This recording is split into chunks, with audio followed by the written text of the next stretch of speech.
Batteries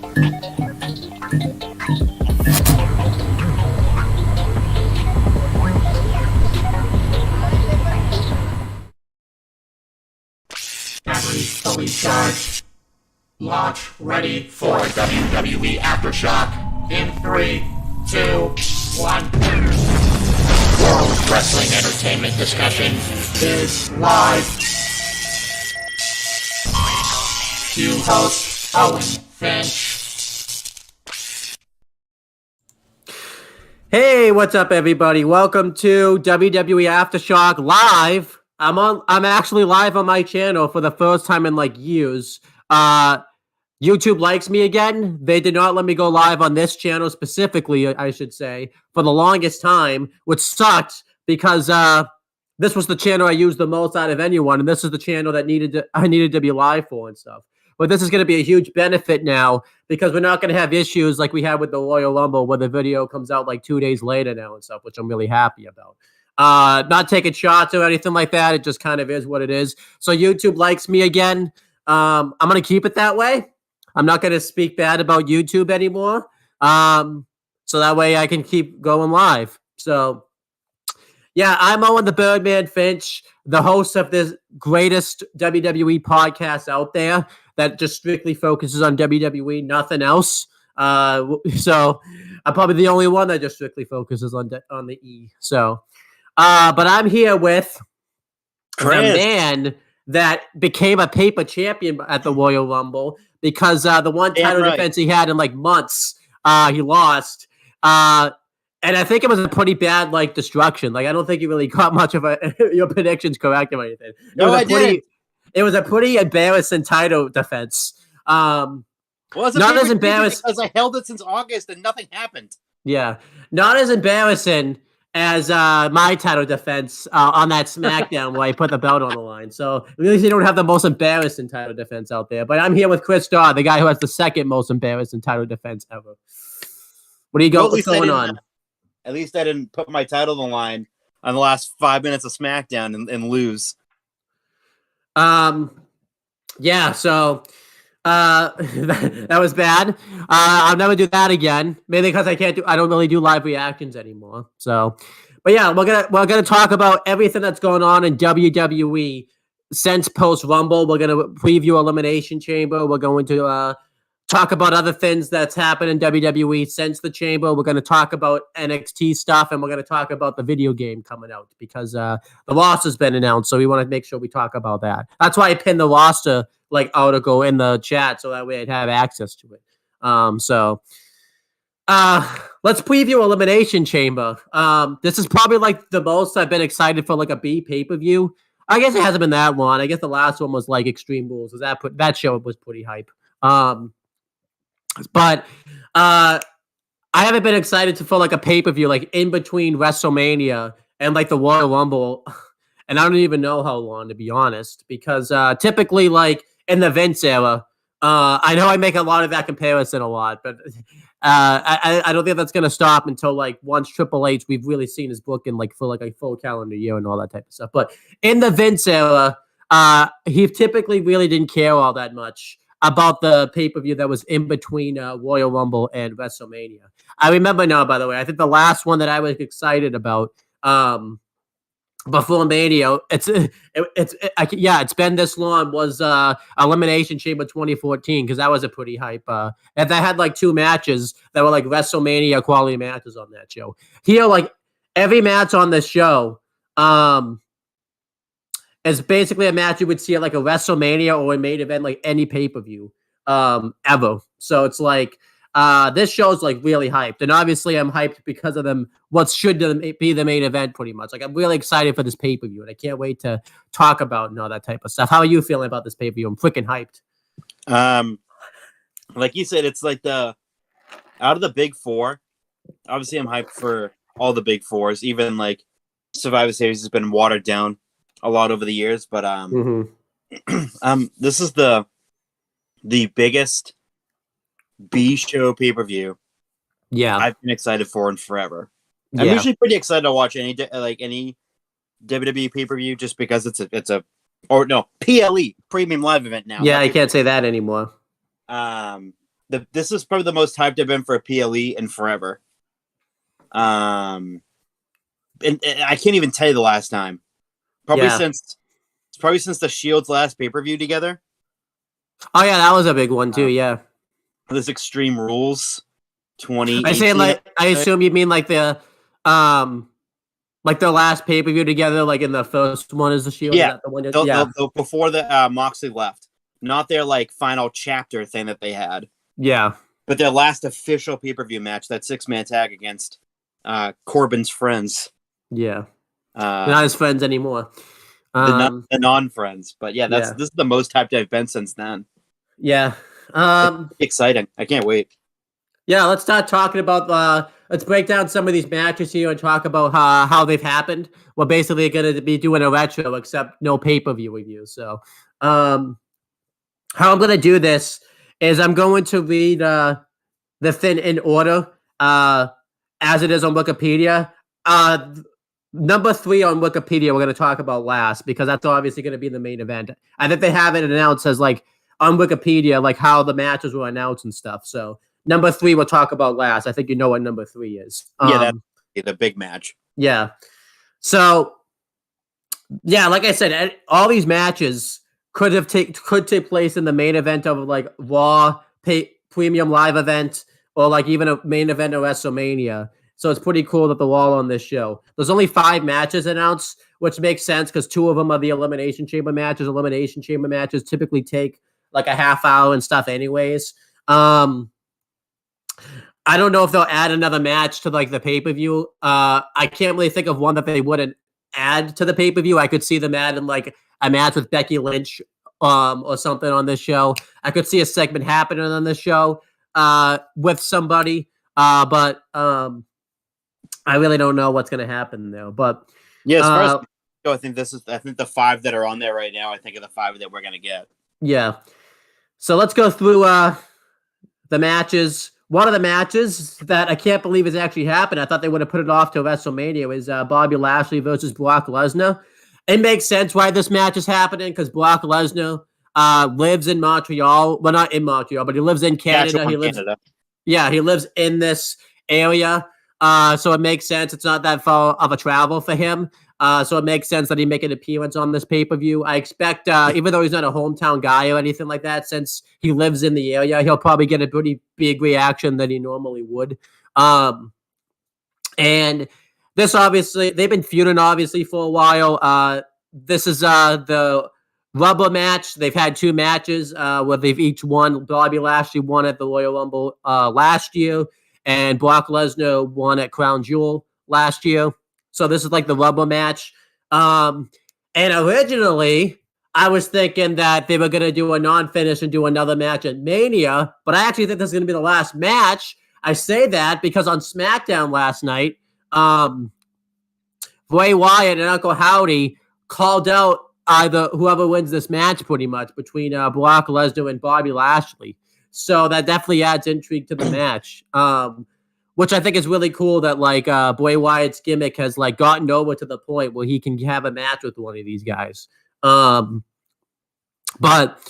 as for who I think will win, I think Brock Lesnar's gonna win, end this trilogy, and he'll go on to face Bray Wyatt, or they could still have they could do something where like. I personally don't think they're going to not have a winner, but they could do this because we have a rule in the predictions league where you have to pick a winner, at least in mine anyways. But they could do something where, both guys get laid out and then like Bray Wyatt and Uncle Howdy come out and beat them both up and they do a tag match at Mania. The reason I don't think they'll do that is because Brock Lesnar doesn't really like to do tag matches all that much and stuff. So I think they're just going to have Brock Lesnar win, and it will be Brock Lesnar versus Bray Wyatt at WrestleMania. They could still do something too, because Bobby Lashley will need an opponent now where, Uncle Howdy faces Lashley, or like whoever wins, Bray Wyatt faces winner and the loser faces Uncle Howdy or something. But I think Brock Lesnar's going to win this match. I think he hasn't really had like a dominant win in a while, really since he's been back. The last one he had, I guess, was Elimination Chamber last year when he dominated and took the title. So he needs to have a dominant win because the win he had, The one win he had since then was the kind of like a screwy finish with the whole, phone Nelson into a roll-up thing. So I think Brock Lesnar's going to beat Bobby Lashley, and we'll go on to face Bray Wyatt at WrestleMania. What do you think is going to happen here? How do you think this build of this feud's been and all this type of stuff? I think it's been good. The build up to this feud between Bobby and Brock. I think it's been real good. Both of them have looked equally as strong. Brock a little bit more than Bobby, but Bobby doesn't need to be like built up as strong because he's there every week. So he can get a feedback anytime he wants on anybody. But Bobby got the elimination on Brock at the Royal Rumble. But I think Brock's gonna win this. Yeah. Last night, watching SmackDown, when Bray came out and interrupted Shit Row, I thought that it was interesting that he said he has the winner of the Bobby Lashley Brock Lesnar match, and I was like, which way is this going to go? Because I've been back and forth, and I finally settled on Brock, and I was like, Brock just makes a lot of sense. Mm-hmm. It doesn't have to be particularly a long match. It could go 5 minutes and still be fun. But yeah, I don't think Bobby Lashley needs to be in that match particularly. And by the way, last night, 1,000% that was Bo Dallas. Mm-hmm. It was a thinner Howdy, if you noticed that. Yeah, so I'm gonna guess then that the Uncle Howdy we saw like before last night wasn't obviously Bo Dallas. It was probably someone else just playing that gimmick and all that type of stuff.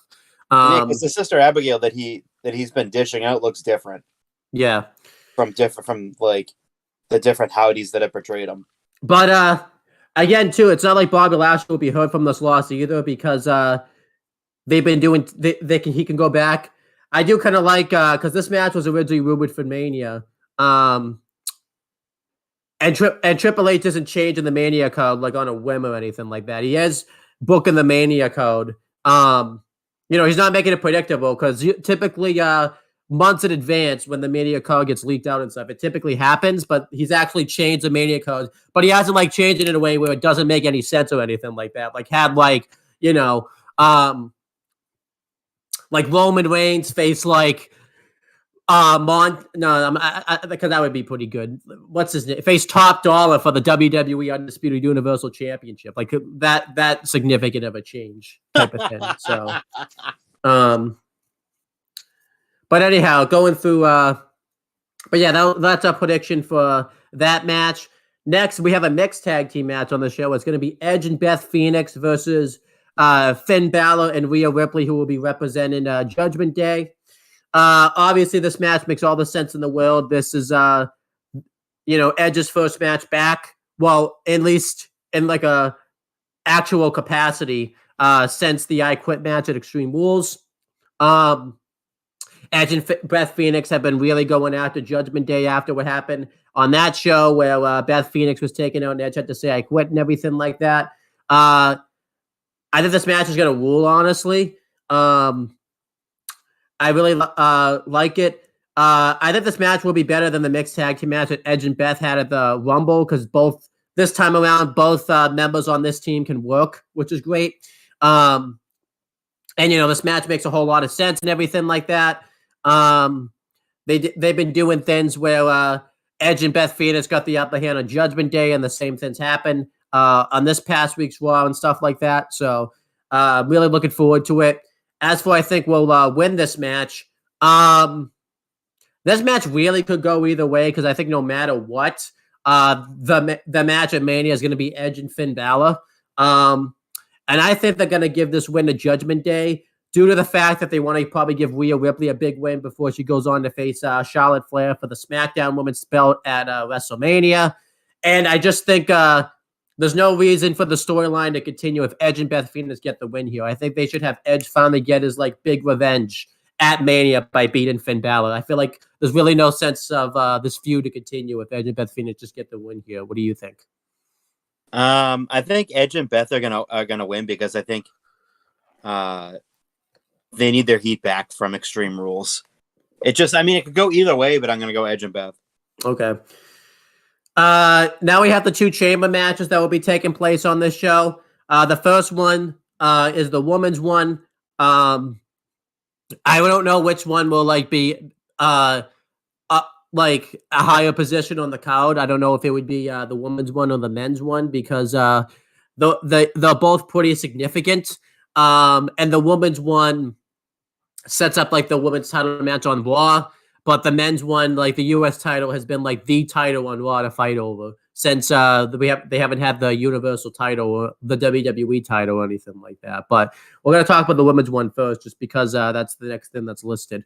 It's the Elimination Chamber match where the winner will receive a Raw Women's Championship match at WrestleMania 39. We have Asuka versus Liv Morgan versus Nikki Cross versus Raquel Rodriguez versus Natalya versus Carmella. This match was set up since Rhea Ripley chose to face Charlotte Flair at Mania. They needed to do an Elimination Chamber match to find an opponent for Bianca Belair at WrestleMania. And each person earned their spot to get this match. Asuka, Liv Morgan, Nikki Cross, and Raquel Rodriguez were the last four women in the Rumble match. So they didn't have to qualify or anything like that, which I like that they added that in there. That made a lot of sense to me. Again, they probably couldn't fit a lot of qualifying matches on that show either, because I think they only had like, by that point, like 2 weeks to really build to it. So they couldn't fit, obviously, every qualifying match that they wanted. Natalya won a 4-way match to qualify, and same as Carmella. They both have recently shown back up again on TV. So now we go through the winner. We don't even know like when everybody comes in at this moment and all that type of stuff. Typically, they like to do something where they do like a beat the clock or like a gauntlet match where the winning person gets the last entrant. They didn't do that this year. I kind of like the fact they didn't do that this year because it adds the intrigue. You don't know who's going to come in last and all that type of stuff. Now, before we give our prediction, let's talk about what possibly could happen. I'm not 100% sure if it will, but it could happen because Ronda Rousey has shown back up again recently. And they could do something where Ronda Rousey takes out one of the competitors and enters the chamber match like we've seen that happen before. Now, if we were in the Vince era, that 100% would happen. That would 100. I don't think anyone would really question it. That obviously would have happened by now, by the way. Like on SmackDown last night, they would have done something where like Natty or like somebody in the chamber match would have gotten taken out. And like Adam Pearce would be like, okay, I guess Ronda's in the chamber match now. That hasn't happened yet. Yeah. But that could very well happen. I was thinking at first, they're not going to do that because they're going to want Natalya, since it's in Canada and stuff, to wrestle. But they've now seen Natty last night, since last night SmackDown was in Canada. It's in the same venue that it's going to be in tonight. But I actually don't think it's going to happen. It really could, but I actually don't think that it will. I think Triple H is going to stick with the match that they have, mainly because I think the winner. Now, typically when we've done chamber matches, we've usually done like 2 picks and all that type of stuff. We're just going to do one here. There's really only one person that should win this match. Now, obviously, let's give that prediction first. Do you think the Ronda Rousey thing's going to happen, Chris? No. You know why? Because from what I'm seeing, and it could change, looks like her and Shayna are going after the tag titles, which I would like at Mania. So I think that takes I think that takes her out of the equation. But that'd be such a Vince thing to do because he's always done that. Yeah. Where it's like, okay, we're gonna shoehorn this person that no one likes last second, and we're gonna take out the one person that everyone likes. Yeah. So that it's like, okay, there's not enough heels in this match, so now here's this random heel that no one wants in it. Yeah, because I think the only heel in the match actually is Carmella. I guess Nikki Cross is a heel, but I feel like she's kind of wanes more in the neutrality sense because she's just so crazy that like she's not really face or heel. So yeah, she's more of like a tweener. But we're gonna do several picks. First, we're gonna do who we think's gonna win. I think this should easily be an Asuka win. They've really done a good job reestablishing her since she's shown back up as the new gimmick and everything like that. She's looked really strong, and I easily think that she should win this match and face Bianca for the belt at WrestleMania. So I really think it's going to hurt our momentum a lot if he shows back up and does not win this match. What about you? I agree too. I've been going back and forth in this the last few minutes, like whether it's Asuka or Natalya. I think, and I'm going to go with Asuka. Then we're just going to do some fun picks. Will they count in the league? I don't know, but we're just going to do some fun ones. Who do you think will start the match? The first two entrants. Who do you think would be like the first two entrants in the match? So the people who are starting the match and not in the pods. Yeah. Liv Morgan and Nikki Cross. I think it's going to be Liv Morgan and Natalya. I think they'll give her like an Iron Woman like entrance. That would make sense too. Yeah. Yeah, since she's like going to be the fan favorite there. But Liv Morgan, obviously, they could also have her come in last too. Yeah. And get the heroes. If Natty goes in the pot, I feel like too. If Natty starts the match, there's less of a chance that Ronda Rousey will come out because if Ronda's coming out, they're not going to have her start the match. So I think if Natty that's why I kind of will want Natty to start the match, so that way Ronda doesn't attack her. Because like 0% chance that that's happening. Yeah, but who do you think will come in last? I think that's going to be Carmella. I think that makes. I think it's going to be Natalya. Okay. And then who do you think will be out first? First eliminated. Nikki Cross for sure. I think it's gonna be I think it's gonna be Nikki Cross. Because this is too much like they've rebuilt Carmella. Natalya's hometown hero, and Triple H has known that he doesn't fuck people over in their hometown like Vince always did. Yep. Raquel still, I don't think she's have to be stupid to get her eliminated first. Yeah. Asuka is gonna win, so she's not losing, and I don't think they should live dirty like that. Nikki Cross is still like pliable, like she could be eliminated first and it wouldn't hurt her at all. They could get her heat back because they could do something where she gets out and then like lays everybody out, but like before she leaves type of thing too. Yeah, because she's insane.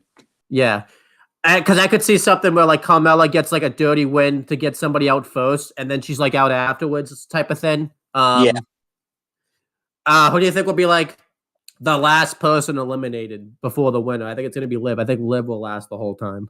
Yeah, I think so too. I think it's going to come down to Asuka and Liv. Like it was kind of the Rumble where it was like Rhea, Asuka, and Liv. Yeah. I think Liv's getting misted again. Yeah. All right, so next, that's all our predictions for the chamber. Quick question. I have a question. Yeah? Are you checking the chat? Because I was in the chat. I was gonna check after this topic we're talking about. Okay. Sure. So I'll just be quick. Are you guys doing the Elimination Chamber predictions first, and then covering like what your favorite parts of the last 3 weeks were? Yeah. Okay. Just double checking. I forgot to ask you that before we went live, but I figured I'd ask it now. So fuck it. Okay. Yeah. Cool. Could you carry on? All right. So next, we have the Elimination Chamber match now for the U.S. Championship. Austin Theory is defending the belt against Seth freaking Rollins, Johnny Gargano, Bronson Reed, Damian Priest, and Montez Ford. This is a really good field. I like how diverse this match is. You have Austin Theory, who's the cocky guy in the match. You have like the guys that could be like the Iron Men in the match, like Seth Rollins and Johnny Gargano. Bronson Reed is like the big powerhouse in the match. You have Damian Priest, who's the hybrid. And Montez Ford can do like all the big, like high flying stuff in the match. So I like how diverse this chamber match is. Extremely. It's got every style pretty much. Theory was the champ going in, so he didn't have to qualify and everything.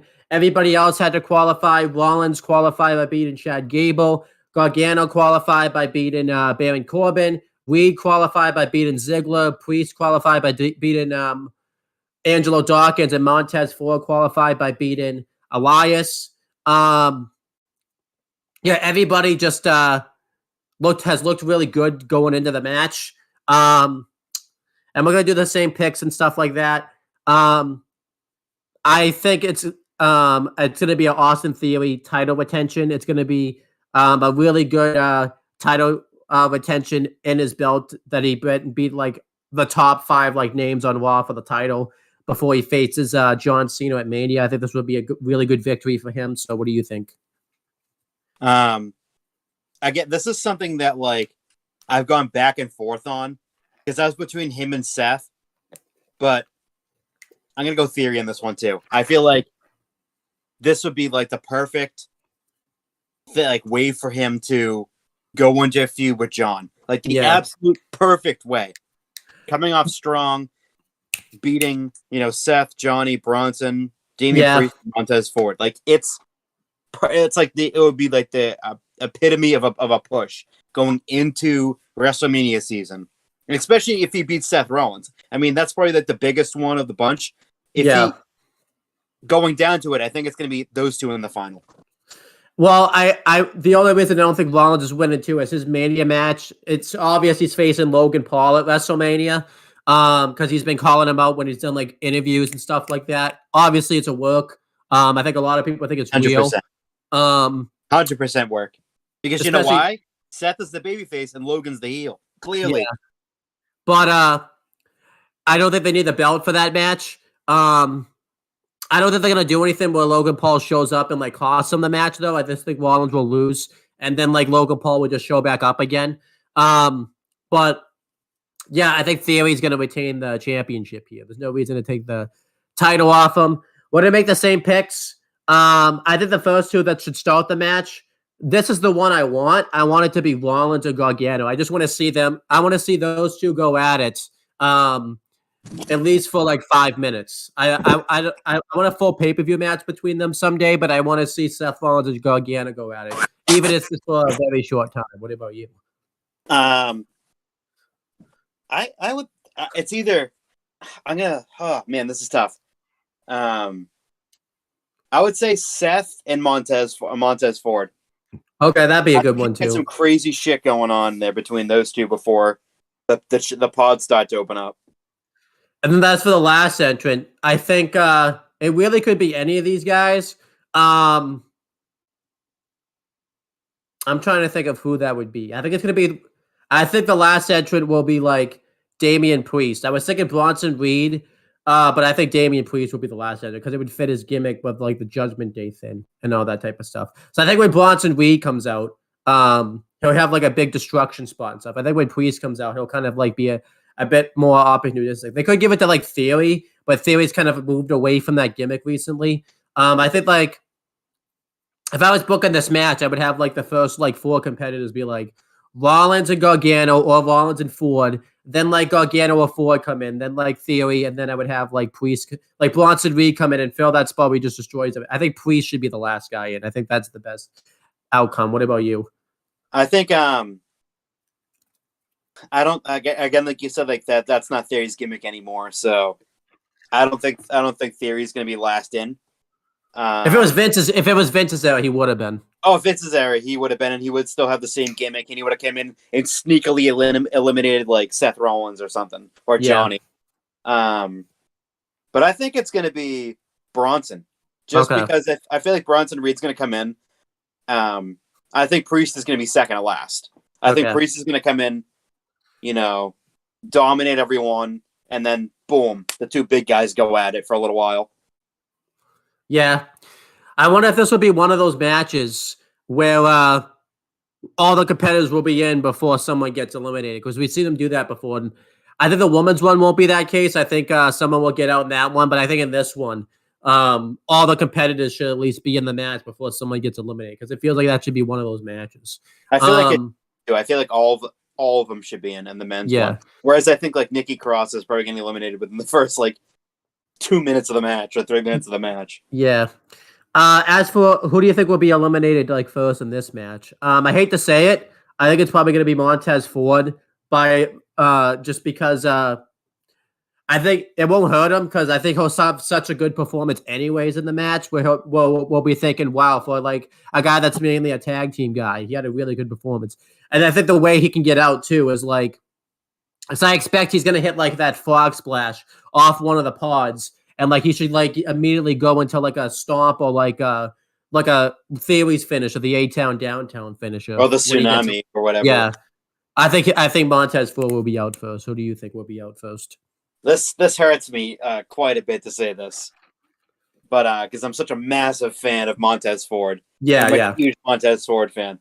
I think he's gonna be the first one out. I think he's gonna do some crazy shit because he's so athletic. Yeah. but I think he's going to be the first one out. It kills me. It was going to be either him or Johnny, but I think it's going to be Montez. It kills me to say that, too, because I love Montez Ford. Yeah.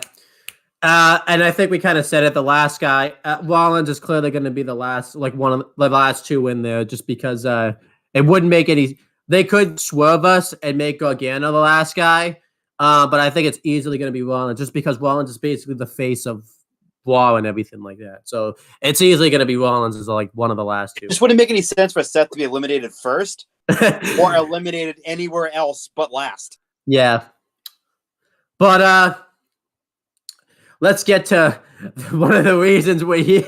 Oh my gosh, I'm getting so giddy. I'm fucking like, I'm so pumped. Like, we have like so much time left. Damn it. I know. The main event of this match is Roman Reigns defending his undisputed WWE Universal Championship against Sami freaking Zayn. Sami fucking Zayn, actually. Let's get that fucking right. Like, oh my gosh, I'm so fucking hyped for this match. Let's talk about this beautiful storytelling that's going on. It's so beautiful. A plus S tier, whatever you want to fucking call it.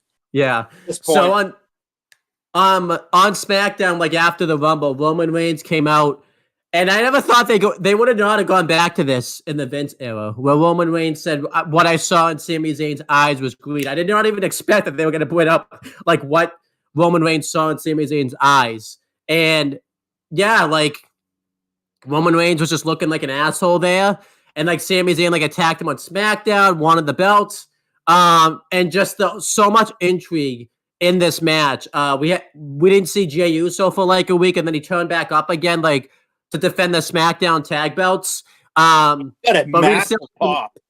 Yeah, and we still don't even know where Jey Uso lies, because he's still loyal to Jimmy Uso, but he said he's not even loyal to the bloodline yet. They did that segment in like the parking lot where him and Sami had that segment, and Sami told Jey Uso that like, you don't have to go down with the ship. There's a way out for you, type of thing. And they had like a fist bump type of thing.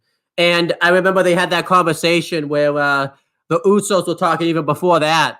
And like Paul Heyman, you saw sneakily was watching the conversation. And Jimmy lied to Paul Heyman about what they talked about, type of thing. He just said that they just really didn't say much of anything. So, and then there was that angle on SmackDown where like the Usos were told to stay home for the week. They were told not to go to Canada, which we know why they were told not to go to Canada, but it still adds so much intrigue to the storyline. And I don't know if you've been watching like the WWE's YouTube channel and stuff this week. Sami Zayn has had this huge homecoming this week in Canada. He was at the hockey game this week where he came out and just got a massive ovation. And last night on SmackDown, he didn't cut a big promo or anything like that. But Sami fucking Zayn got like a massive pop on SmackDown last night. Just like Daniel Bryan levels of WrestleMania 30 pop. And I'm not joking. I know a lot of people say, "Oh, you can't even compare the two." Like, it's almost that levels of good. That's how it was otherworldly. And I don't know if you watched this today. Today, his wife, Sami Zayn's wife, said something today, which we haven't seen like his wife do anything on camera or anything like that ever. In WWE. I didn't know that he was married. Yeah, me either. So it's like, and then they did that angle this week. With private. Yeah, they did that story. They did that angle this week where him and Cody had a conversation, and Cody told Sami to like finish the story, and he said that he wants to see him at WrestleMania, like. Typically, like the title match before Mania, like is an obvious title retention, but like there's a legitimate chance that they could just swerve everybody and completely mix things up and have Sami Zayn fucking win this title tonight against Sami Zayn and shock the fucking world. Because what a shock it would be, to really mix things up. Because a lot of people, I mean. We're going to talk about it in our predictions, but a lot of people are expecting Roman Reigns to win. They easily could shock us because they've done it before, by the way, don't forget. They had, I remember, I think this is a specific time when it happened. It was 2001, No Way Out. Everybody expected that Kurt Angle was going to walk into WrestleMania as champion because, typically that's set in stone. The Rock fucking beat Kurt Angle at No Way Out 01, and it ended up being The Rock versus Stone Cold Steve Austin. At Mania, and they did a title change. They also, if you remember, I mean, this was a bad thing, but at No Way Out 2006, it was Rey Mysterio punches ticket. Everybody thought Rey Mysterio was going to beat Randy Orton, and Randy Orton wasn't going to make it to the main event of WrestleMania. Randy Orton won. I'm trying to think of other times. No Way Out 2008, Triple H won the Chamber match, and they ended up doing the triple threat deal with him, Triple H, and Cena. I mean, another big example of that was No Way Out 2009, where they had Edge lose his WWE Championship, and he won the World Heavyweight title match later in the night, and that changed the picture completely for that match at Mania. Just like they really, I mean, obviously, I think the biggest change, obviously, was WrestleMania 30, Daniel Bryan completely changing that main event at WrestleMania, where for months it was announced that it was going to be Orton versus Batista. And then obviously WWE was forced to change their plans type of thing. So they and it's in the Triple H era. He hears the crowd. And it's in Canada. They easily could have Sami Zayn win this freaking title.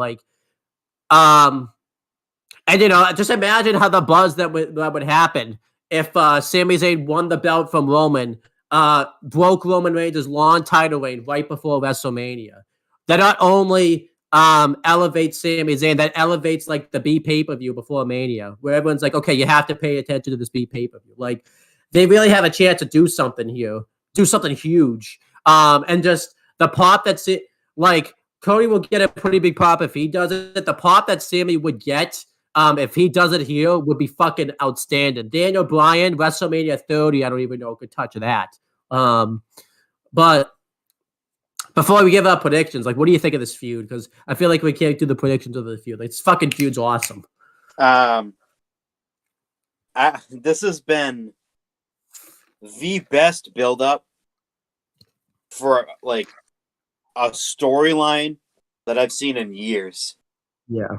Triple H has been slowly but surely putting faith back into the audience, into the WWE audience, in long-term booking. Yeah. Because Paul Levesque, the creative writer, knows what the fuck he's doing. Mm-hmm. This dude's been in the business for God knows how long. He knows what a good story is. He's done it in NXT too. Turns and ups and downs and circles and roundabouts and whatever. It has to have something to suck you in and keep it fucking going. Like, it has to be able to bring you into it. And they want that emotional roller coaster. Like, this is an emotional roller coaster. Like Daniel Bryan in 2014. Or Kofi Kingston at WrestleMania a few years ago when he won the WWE Championship. They want to bring you in. He wants to bring you in on a roller coaster ride of emotions. We thought it was going to happen at fucking Survivor Series, the turn, but it didn't. Triple H just went again. It was going to go down like you're going down a hill on a roller coaster, and it just went right back up again. Yeah. And it kept going. It's just, it's insane how magical this has been. I want to talk about one thing before we do our predictions. Actually, two things. Let's also remember, this storyline, even though it started in the Vince era, really didn't get anywhere until Triple H took over. Before SummerSlam, they were never seen together on screen. Right when Triple H took over, afterwards, they fucking got the fire going on this storyline. Because Triple H saw gold in this storyline from the beginning.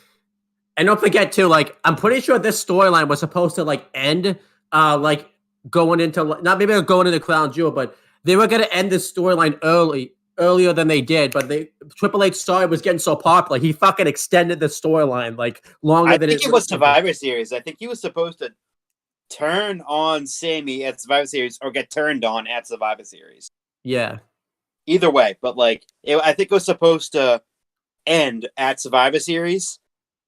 But then Triple H, again, the vision that he saw for this, he saw Elimination Chamber in Montreal, Quebec, Canada, and he saw two guys that grew up within a half an hour away from Montreal, Quebec, Canada. Yeah. And he said, you know what? That's the perfect chance to reunite them right there. I mean, let's talk about this too. Like, in the Vince era, like Roman would have turned on Sammy fucking turned on Roman. That's how great that Roman didn't turn on Sammy. Sammy turned on Roman. That's how good. I thought it was going to be. I thought for sure Roman was going to beat the shit out of him and turn on him. Even though he did beat the shit out of him, but Sammy fucking pulled the trigger first. Who would have thought that? Sammy pulled the first. Fired the first shot. Yeah. That's like insane. This storyline's magic. Unfortunately, I hate to say it though, Sammy's losing. I really hate to want Sammy to win, but my head is saying it's Roman. By the way, we didn't even mention this. He's back to his old theme. It might be just I fucking marked out last night because I was like, because the beginning is the same from when it was the fucking shitty theme song that Vince made him change it to because they changed fucking production companies from CFO to Def Rebel. They made him change to like a fucking generic ass beat. Yeah. But the beginnings were exactly the same. Yeah. So I heard hit the beginning of a song and I'm like, no, they're not doing it. Because Sammy did an interview a couple of days ago where he said that having Worlds Apart would be like taking a step backwards. Yeah. But I'm like, maybe they'll go back to it though. But then I heard it in the Worlds Apart and I fucking marked out. I was like, thank fucking God. The good theme song is back. Absolutely. It was like, he came out and just immediately the crowd started chanting Ole. Just immediately. Yeah. As soon as that intro stopped and it played the song, my God. Yeah. Just immediately they started the chanting Ole. It was insane. Awesome. It was insane. And I fucking hate Montreal, by the way. Oh, you do? Being from Boston, being a Boston Bruins fan. Oh, yeah, right. I fucking despise the Montreal Canadiens with a burning passion. I fucking hate Montreal with a burning passion. Right. But last night, that was awesome to see. They rallied around one of their own. It was amazing. This is just... I'm so hyped. I'm even more hyped now that we talk about it. But yeah, let's just... Roman's 100% winning. It's 100% winning. There's not even a shadow of a doubt. Yeah. But again, like you said, they could swerve us. They could definitely swerve us. Yeah. It could happen. But will it happen? I don't know. That's the thing that's so interesting about this, is that this match could go 3 different directions. Dude, if he fucking wins, I'm getting up on my couch and fucking like dancing around type of thing. I'm gonna fucking be pumped if Sammy's I'm gonna. That would be insane. I'd be celebrating. I'm gonna crazy. Come. That wasn't me that said that. I swear to God. Dick in your pants, James. Jesus Christ. Okay. I'm sorry. But anyhow, no. Here's what's happening though. Roman's 100% winning. You know what? I'm not gonna say. I'm gonna say 90% winning because there's a chance. There is a chance. And maybe 90%. I think what's gonna happen. I really wish fucking Meltzer didn't report this. There's a report that the Usos very well could be in Canada because they got all that shit stuff. Fuck you, Meltzer, for reporting that. Fuck you for ruining the pop that would happen if they showed up. Fuck you. I hate you, Meltzer. I hate you. I don't hate Meltzer. I just hate him in that instant. But I don't think it's going to do anything. I think it's still going to add some intrigue to it. And well, I just wish he didn't say. I just wish like it's one of those things where like because no one else would have reported it had Meltzer. Oh yeah. It has to be first, and he could very well be wrong too. It could just be Roman and Solo beating the shit out of him, and then Kevin save. But yeah, I think something's gonna happen where like either the Usos, Solo, someone's interfering and screwing Sammy over. I would prefer it to be Jay, obviously, because that would be the best thing to happen. And then Sammy's losing. I think what will happen is he'll get put in that like submission that Roman does, and he'll pass out. He won't tap out. And then afterwards, they'll keep beating him down. Kevin Owens is going to return, and that will be even magic. I don't think it will be. I won't be up out of my seat, but like, I might be jumping up the second I hear that theme hit. I'm jumping right up. Kevin Owens will come out, fight them off, and I don't know if there'll be I think there might be a reunion, but I could see them doing something where like it's gonna be an embrace for sure. Yeah, maybe it's some type of embrace. And at WrestleMania, we're gonna get the tag title match between the Usos and Kevin Owens and Sami Zayn. Night 1 of WrestleMania main event. Nothing else should main event. Women, not anything else. We need that storyline, possibly not, to come to a conclusion at WrestleMania Night 1 and Night 2 in the main events of both. Now, look, I know a lot of people want Sami Zayn to dethrone Roman Reigns, but Sami Zayn could still play the part because the blood. He's a part of the reason the bloodline's in trouble. He's actually the whole reason the bloodline's in this pickle. He right is. Now. So, I'm so looking forward to this match. And I really want to be wrong here, though, that Sami Zayn dethrones Roman Reigns. So I want to be wrong too. I so want to. My heart 100% says Sammy, just because it's in Montreal. Fucking guy grew up like 20-25 minutes away from Montreal. Loves the Montreal Canadiens. Grew up a Canadiens fan. Gets to wrestle in that same fucking building that the Canadiens get to play in.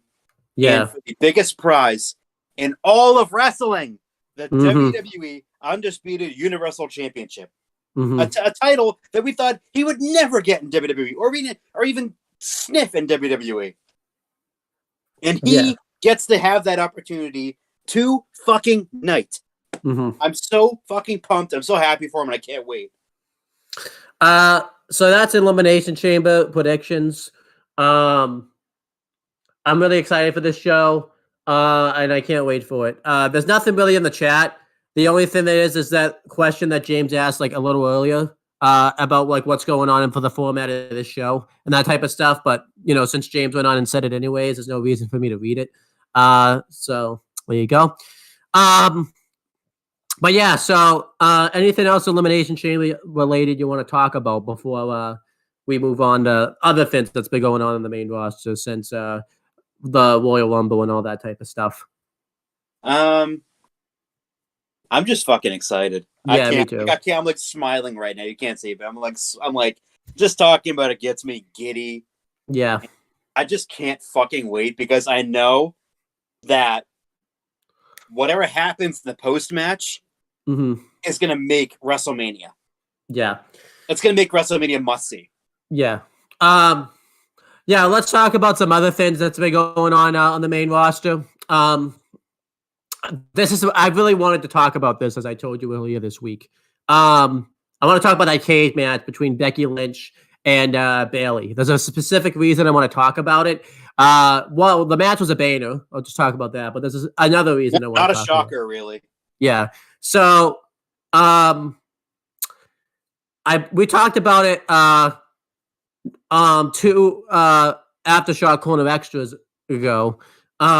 So this cage match was supposed to happen on the 25th anniversary of Monday Night Raw, but it didn't happen. They did an angle instead, and we were all pissed about it originally. You were one of those people.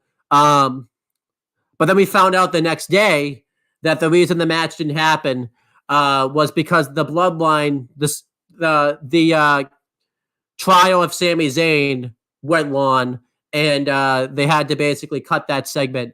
And I remember when we heard that, you and I even said they're probably going to do the match on a future episode of Raw. I even expect the Raw that it happened on in Orlando and everything like that. Maybe I wouldn't predict that Raw, but I expected it was going to happen on a Raw and it main event. The reason I wanted to talk about this, as we talked about in that video, right after that segment happened, legit right afterwards, I think like during that segment, a type of thing or something, the Bellas went on Instagram Live and complained that the woman got cut for time type of thing and all that type of stuff. They basically buried the WWE for their focus on the woman. We won't talk about that too much now because we kind of mentioned it.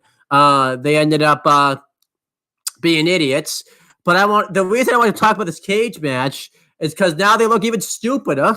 Because let's talk about it. So let's talk about what's happened with the woman since that match happened. And I know what people are going to say. Well, the Bellas said something, so the WWE did it. This was going to happen, I think, regardless if the Bellas said anything or not. So that's why I think the Bellas even. Oh, 100% it was going to happen regardless. They're going to have that match. Yeah. It wasn't a matter of if they were going to have that match. It was when they were going to have it. Yeah. But let's talk about what's happened since that segment. The next day, we talked about it. We'll talk about it again. The woman got the showcase. It was pretty much an all-woman centered NXT episode. Then at the Royal Rumble, let's just talk about this. The Royal Rumble match that was in the middle of the show and had a lot of surprises in it and stuff was the Women's Royal Rumble. The men's match opened the pay-per-view. It didn't have a lot of surprises, even though that was the better match in my opinion for other reasons. But that happened. I believe the next day, there was the woman were very well widely showcased on that episode of Raw. They did a big angle where Becky Lynch came out and like took out Dakota Kai and everything like that. Then at NXT Vengeance Day, the woman were like the semi-main event. So doing pretty great here, by the way. And then the following day in the main event segment, let's talk about that. They had 3 woman matches on that show. It was that 4-way match between Candice LeRae, Michin, Mia Yim, Carmella, and Piper Niven. I think the big thing was Beth Phoenix and Edge in the beginning of the show. That counts as a women's segment. There was another women's match on that show somehow, some way. There was 3 woman matches on that show. Very woman-heavy show. And the woman main evented. Not only did the woman main event, they got the ad break, like picture-in-picture thing. It went like 30 minutes. And they had a return legend come out of it in Lita.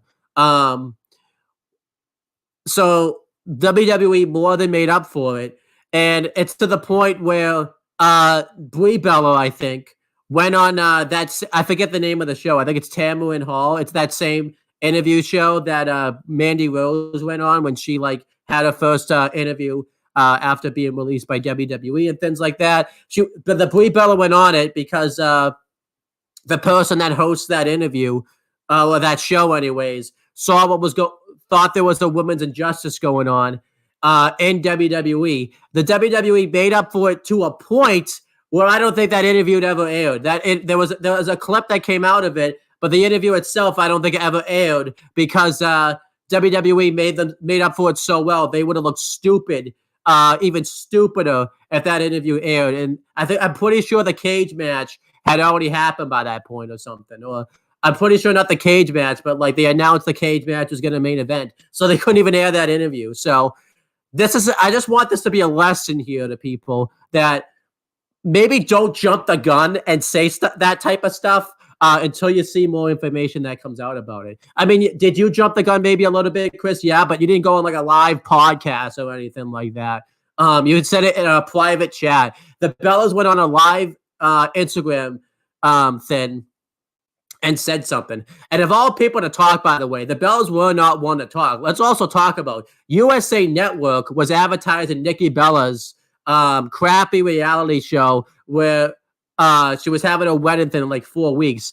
That doesn't happen without her connection with WWE. You could say it's a USA Network thing and stuff, but how does she even have those opportunities? Because of her time with WWE. So I've been like sizzling at the mouth to finally talk about this because I also just want to talk about that cage match was a fucking banger. It sets up possibly like Lita to do something with like Bayley at WrestleMania. Maybe like a tag match with like Becky and Lita versus like Bayley and like somebody else. Like it's a lot of excited things there. So yeah, I'm just like really excited for that and stuff. But I've been like sizzling just because I've been wanting to like just point out how stupid the Bellas looked doing that. But yeah, what do you think about this cage match and everything that's come out of it and all that type of stuff? I thought the cage match again, like, was fantastic. Yeah, I love the surprise return of Lita. Mm-hmm. it was supposed to lead to a 6-woman tag at Elimination Chamber, but it didn't because Dakota Kai's currently injured right now. But it's like it's so funny that the Slutla twins were so quick to jump down WWE's throat about how the women's division wasn't showcased at all. Meanwhile, they had their own fucking match that Saturday at the goddamn pay-per-view, and they were in the middle of the show when that match usually goes on first. Yep. But the women have been showcased like crazy recently. I don't think because of the podcast, because Triple H knew he needed to change some things up. He saw what the Bella Twins are saying, and he wanted to shut them up. I can't blame him. Cannot blame him one bit. Here you go. Here's fucking an all-women's NXT show. Guess what? The show sucked. But there's your women. You wanted a women-oriented show, and you got it. Mm-hmm. You got a women's-oriented match. You got it. It's been there for years. Some are better than others, but you still got it. I just don't get their point at all. Like, they were picked out of a catalog and said, oh, there's twins. Here they are. They gave you everything. They gave you every fucking thing. They gave you big contracts. They paid for Nikki's breast implants practically. They got rich and able to afford millions upon millions of dollars of homes. Like, so don't be so quick to judge the company that literally gave you fucking everything. Yeah. So I don't get it, but, and I think a lot of people are probably going to point fingers at us because, it's a WWE podcast and we're defending WWE. I just want to point this out. Now, obviously, I haven't talked to him about this. I think James even took WWE side, probably not as much as we are, but even in this. And if James is taking like a WWE side, then you fucked up because that's not often James takes WWE side. Yes, I will confirm it myself. I did in fact take WWE side, and I do in fact think that Nikki Bella fucked up a little bit. However, I will say, and this is what knowing the context now, it's not even that. She was quick to judge regardless, but it's not even the fact that she was just being a vindictive bitch. It was just she was being stupid. Yeah. Apparently, she wasn't even watching Raw that night. So apparently, I don't know how many people fucking know this, but apparently she was. They went to Hamilton. Yeah, and they were like. They were on a live stream for a bare time anyway, doing something else completely entirely. And that little section is what got clipped, obviously, for obvious reasons. So she only spent, like, that 10 minutes on it talking about it or whatever. But she never watched the show. She hadn't kept up with the product in fucking ages. And to be fucking fair, if you're running... I don't even know. Apparently, a housing firm she runs, and you said she buys houses, Chris, or whatever. If you're doing all that, fair enough if you don't have time to watch the show. But if that's the fucking case, don't then go and talk out of fucking turn like you know what the hell you're talking about. Yeah. Like, what are you doing, Let's be honest, bitch?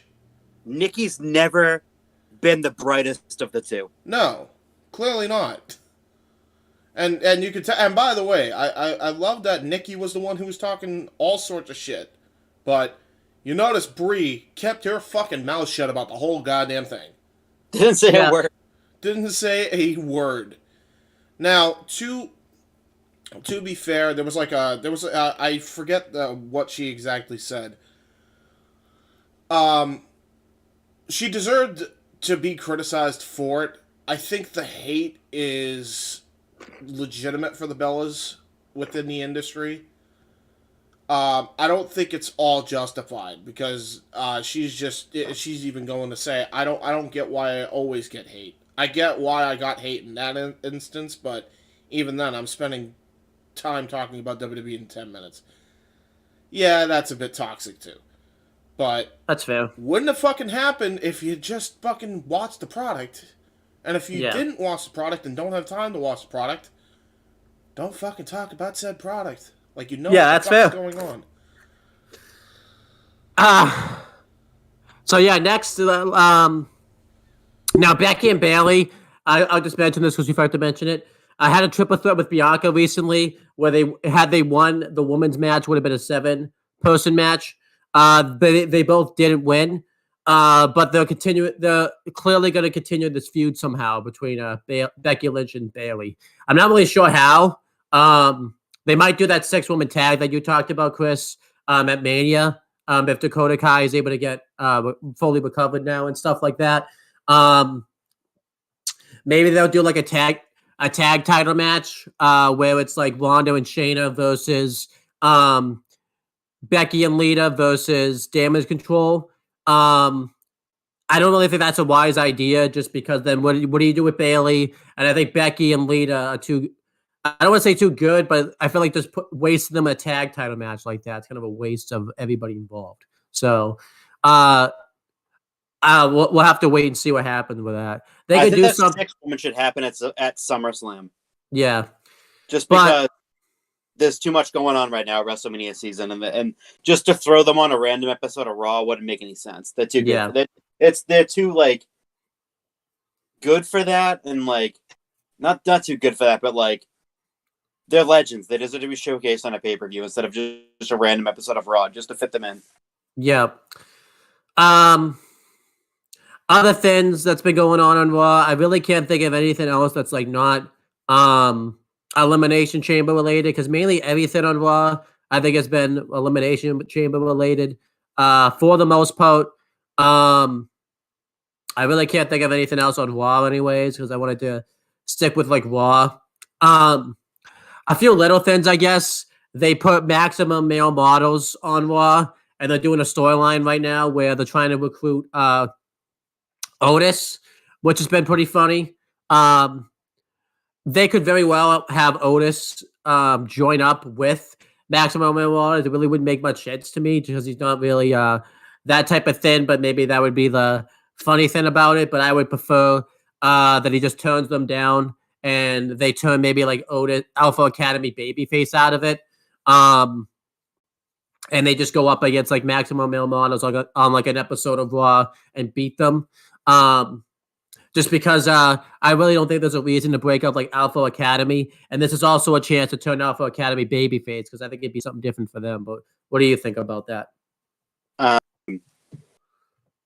It's just like, I think it'd be funny if Otis joined the group, because Otis in himself is a comedy character. If you went back to where he was prior to being a heel, like his whole gimmick up until that point was a comedy character. It was very over with the crowd, extremely over. But yeah, like I'd rather them to see them turn Alpha Academy face and have that be a little bit of a feud, but then put them right back into like tag title contention, maybe. I don't know. Yeah, that'd be good. Like, I don't want them to break up Alpha Academy, but like, I also feel like too that they're kind of like way too lost in the shuffle at this point. I know. I'd be worried about Chad Gable a little bit if they did break him up, just because there's not really a role for him if he's not teamed up with Alpha Academy, just because there's so many other things going on right now and all that type of stuff. I know one thing they could do is they could have Kurt come back and be his manager. That'd be good, yeah. Because they've done things. Maybe Chad Gable ascending up and being like on a Kurt Angle type of rise. Yeah. That would be super interesting. Other things is the partnership between Baron Corbin and JBL ended recently. Pretty much what happened is Baron Corbin went on a losing streak, and after he lost to like Dexter Lumis, JBL just fucking tore into him and just called him like a terrible wrestler and all that type of stuff. and said that he wasn't fit to be called a wrestling god, and he just called him a turd, and you can't fix a turd. So Baron Corbin's in like a slump right now. I think they ended this probably just because they couldn't really get much mileage out of it really and stuff anymore. There was really only so much you could do with it. But I'm kind of intrigued to see like what they do with Baron Corbin like from this now. Because obviously he's developing like a losing streak. I wonder if he'll turn babyface out of it himself, considering the fact that he's been a heel for so long. I would like to see him going like the babyface route. But that's what I could see that happening. Huh? I could see that happening. But I feel like at this moment he's just going to kind of do this losing streak for a bit, and then after Mania they'll try to find something to do with it. But what do you think about like the partnership between Baron Corbin and JBL ending and all that type of stuff? I don't think it was ever meant to be a long-term thing, because JBL works on such limited dates, and there was no need for JBL anymore. So I think what they could do is they could have him have this losing streak be like. Turn him babyface, but like he needs to go out there and save a big time face. Yeah, like a Cody. He needs to like save a Cody Rhodes or something like just to get like the rub if they were to go the face route with him. Because if you just like had him go like random face one day, I don't think anyone would care. Yeah. But I think it has to be like maybe he saves Sami and Kevin and it sets up a 6-man tag, or he saves Cody and it sets up a tag match between Roman and Solo versus Baron Corbin and Cody, like something like that. I feel like he needs to have an impactful face turn because he's not the type of character that just one day can come out and be like, "Oh, I love the crowd now. You guys are awesome." He can't do that because everyone just naturally hates him. Yeah, he would need to prove that he's worthy of the crowd's affection, or he needs to prove that he can be over with the audience. For sure. And one other thing that happened on Raw, we can't ignore this. Even though it's Elimination Chamber related, sort of, but we just can't ignore this promo. I'll let you kind of take it because it's anything, Cody. Do you want? Because I feel like we can't ignore this promo we haven't been able to talk about yet. That promo segment, not this week, but last week, between Cody Rhodes and Paul Heyman, because that was magic right there. What do you want? Why don't I let you take that one? It was the promo back-to-back weeks really between Paul and Cody and Sami were just like it just clicked. It was so fucking good. The one with Paul Heyman it touched on a lot about Dusty and how much Dusty Rhodes was in such financial hell because of his promotion failing and whatnot, that Paul Heyman gave Dusty a chance to come out and be Dusty again. And he did, and it gave Dusty his confidence back, because not long after that, he was hired by WWE. Like not like right after that, but like and it's something that Cody said, and it's all legitimate, that it's something that he could never pay Paul Heyman back for, was giving his dad not only giving him another paycheck, but giving him his confidence back. And you could tell that it meant a lot to Paul Heyman too. I think for years.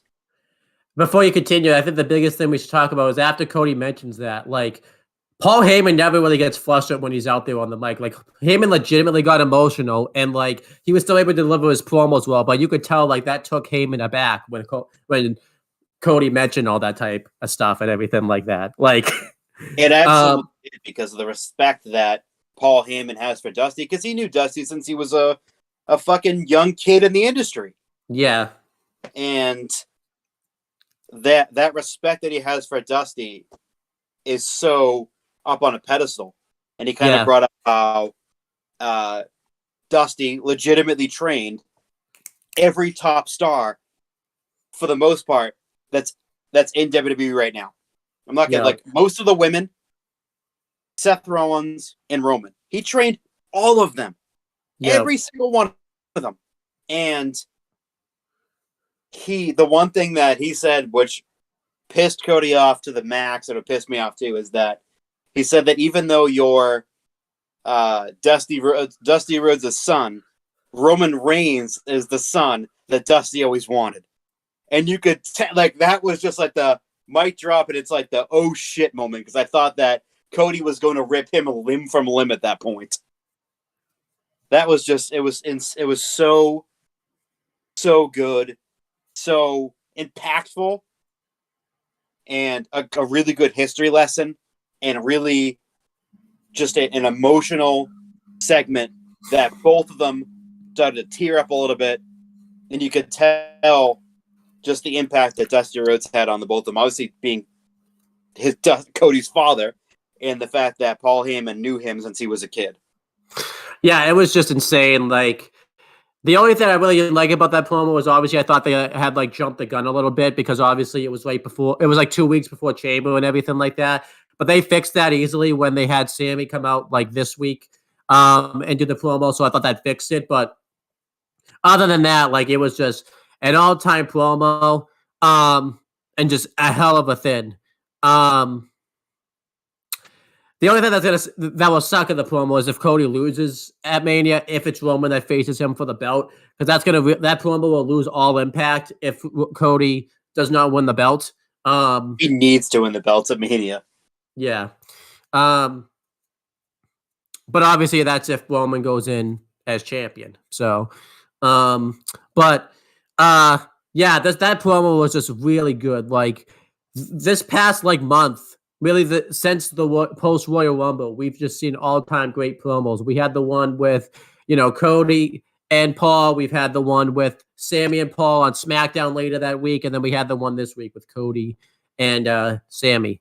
I really can't wait to see like this promo that Roman and Cody are gonna have together too, if Roman goes in as champion and everything like that, because I think Roman's usually like pretty calm and stuff out there when he cuts his promos. I think Cody's gonna really give him like a run for his, obviously kayfabe wise this time. Like, I think Cody's gonna say something about like Roman or something like that. Like, because usually Roman has like that swagger about him and all that type of stuff when he cuts his promos. I think Cody's gonna say something to Roman that's gonna really piss him off and all that type of stuff, if that's the Mania direction they go with and all that type of stuff. So I'm really looking forward to seeing that, because up until this point, we have not seen Cody and Roman have they haven't been in the same building together really since Cody's been back with the company and all that type of stuff. So, let's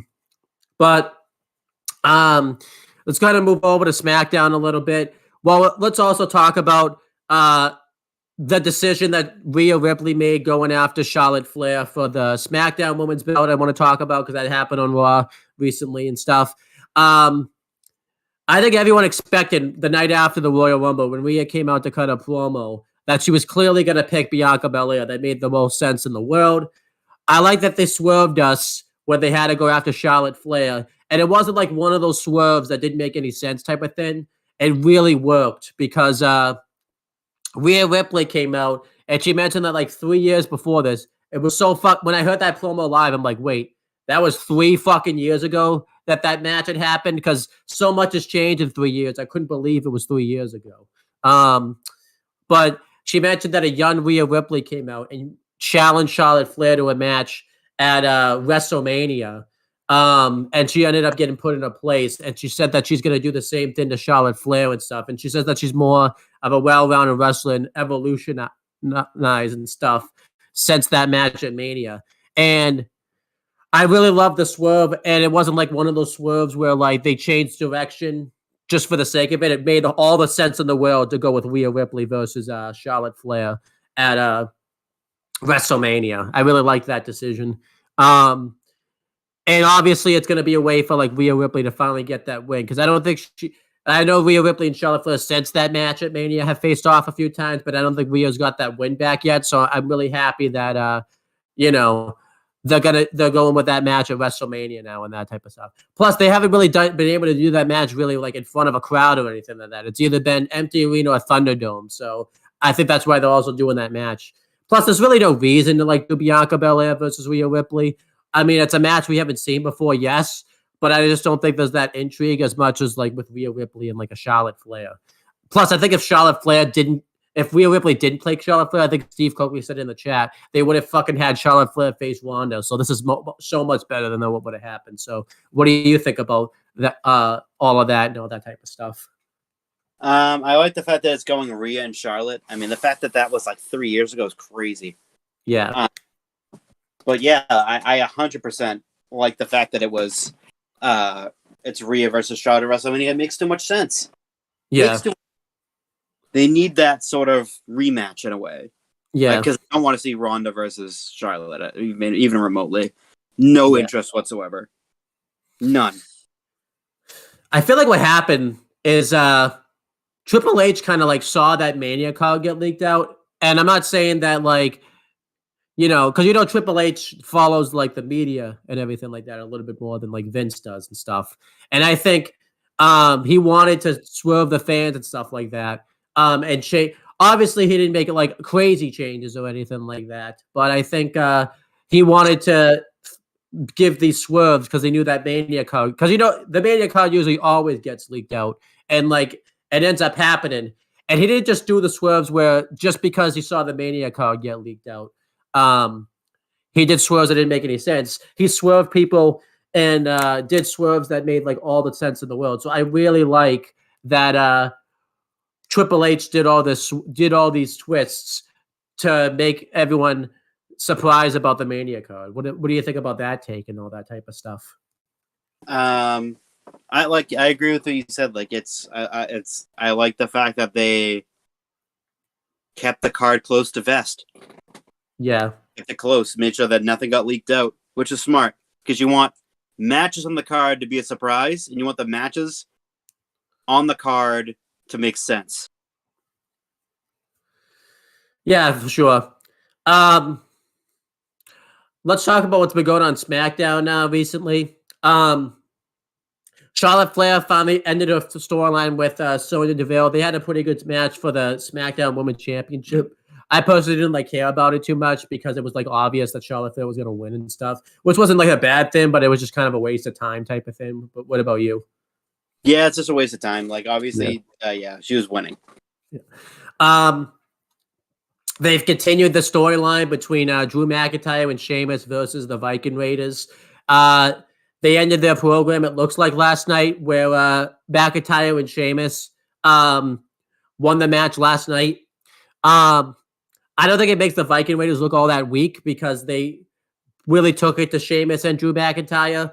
And this is what I like about like the Triple H era. In the Vince era, he was very 50-50 in the booking sometimes, to a point where like he would do a thing where like they would have like two matches, both teams would win, and like no one gets over out of that. Then they would do a thing where like, okay, we'll have the third match, and then like Drew McIntyre and Sheamus are gonna win, like would win that match and stuff.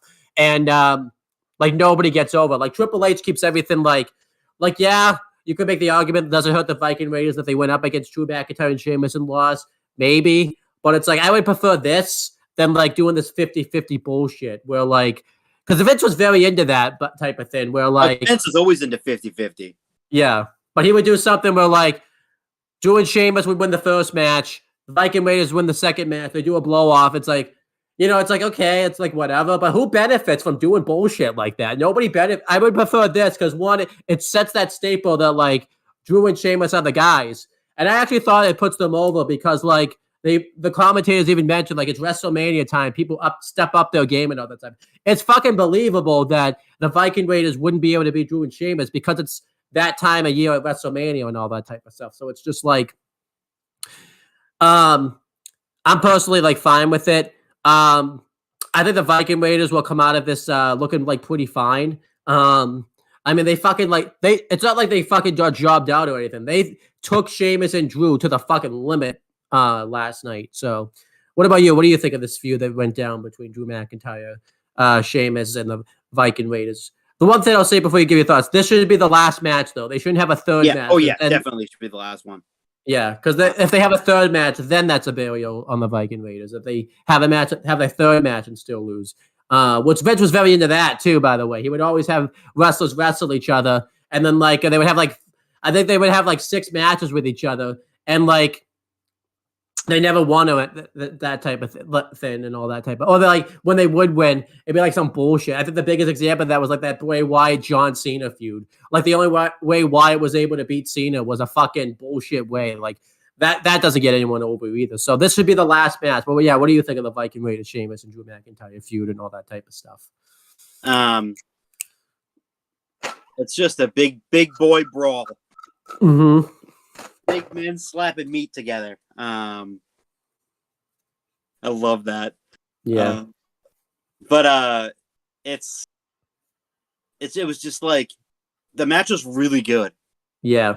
Because you have two guys who are athletic as hell, especially fucking Ivar for being like 300 and something pounds to be like, I know, flying around like a fucking cruiserweight. It gets me when Drew does that flip dive over the top rope. I'm like, holy fuck! Like that is impressive as hell for someone like that to do that. But I thought this feud has been really good. It needs to end now. Just fucking end it. It's like one more match is a complete burial of the Viking Raiders. They're at a point right now where it's like it's not a burial. It's like they got put over in that match big time by Drew and Sheamus, but Drew and Sheamus needed the win. Yeah. It's what still kind of gets me crazy about like the Viking Raiders and stuff. It's crazy that Ivo is the guy that does all the high flying shit, and it's Eric that's the guy that does all the heavyweight shit and everything like that. You'd think it'd be the complete opposite, which you think it'd be Eric that does the high flying shit and Ivo that does all the. No, I'm sorry. You get you get my point, but I think it's pretty cool that like. How it's mixed like that. That's what makes the Viking Raiders like such a great fucking tag team and all that type of stuff. Other things that's been going on in SmackDown is Walter. It's Walter. It's always Walter. Gunther. To you, it's always that other name, but it's Walter. It's good. It's really easy to say. It's Gunther. It's just as easy to say Walter too. Unless you're from the UK. Easy to say Gunther. Gunther. But yeah, the Intercontinental Champion, I could say that. He was named after a fucking Nazi. Stop it. He was named after a Gunther. No, he was named after a Nazi. But Walter recently, I think it was like a week ago or so, he's now the longest reigning Intercontinental Champion of the 21st century. Now, you could correct me if I'm wrong. I believe the person that had the longest reign before him was Cody Rhodes when he had it the first time, like in 2011. That's the longest reign I can think of. But that's really cool that they had so much faith in Walter that they had him hold the belt this long. And it's not like he's been like a champion. Because in the Vince era, they'd be mid-card champ. Like, if you remember, Dean Ambrose's like U.S. title reign. He barely fucking defended the belt. He barely showed up, did any programs with the belt. Walter's been a fucking workhorse champion. He's had some hard-hitting matches with this title and everything like that. And he just had one again recently against Madcap Moss. That was a really good one. They made Walter look really strong in that one. He put him away fairly easily and stuff. And yeah, I'm just really enjoying what's going on. This was obviously a stopgap thing because I think the long-term plan is to do either Walter versus Drew, Walter versus Sheamus, or a triple threat with all those guys. So they needed to get Walter a title defense in there so that way we could kind of have it mixed up a little bit. But I thought Madcap Moss had a pretty good showing against Walter. The match was pretty damn good. I mainly credit Walter for that because Madcap Moss, a lot of the offense that he hit on Walter didn't look good, but Walter was clearly the win general in that match because he's the win general anyway, so it kind of works. So I really enjoyed that. It looks like Madcap Moss might be like going heel or something. Or like they're doing something with him because basically his gimmick is he just agrees with everything that Emma says. So when Emma says something, he just instantly agrees with it and all that type of stuff. So it's interesting. The thing He's let him by the pussy. Yeah, but yeah, the thing that the biggest thing about the match was the fans kind of crapped on it at the end, not because of the match or anything, because it was right before the Sami Zayn segment, and I think it was like 10 minutes before SmackDown went off the air. They just wanted to see Sami Zayn at that point, so they luckily abruptly ended the match, I think, because of that. So, but yeah, what did you think of like what's been going on with the Intercontinental Championship, like picture and everything like that? I feel like it's been really good, like because of the fact that Gunther was supposed to lose the fucking belt in a fucking squash match on the 4th of July last year. And he was supposed to. They were supposed to break up Imperium that fucking practically within that week. Triple H took over and was like, "Nah, we're not doing that."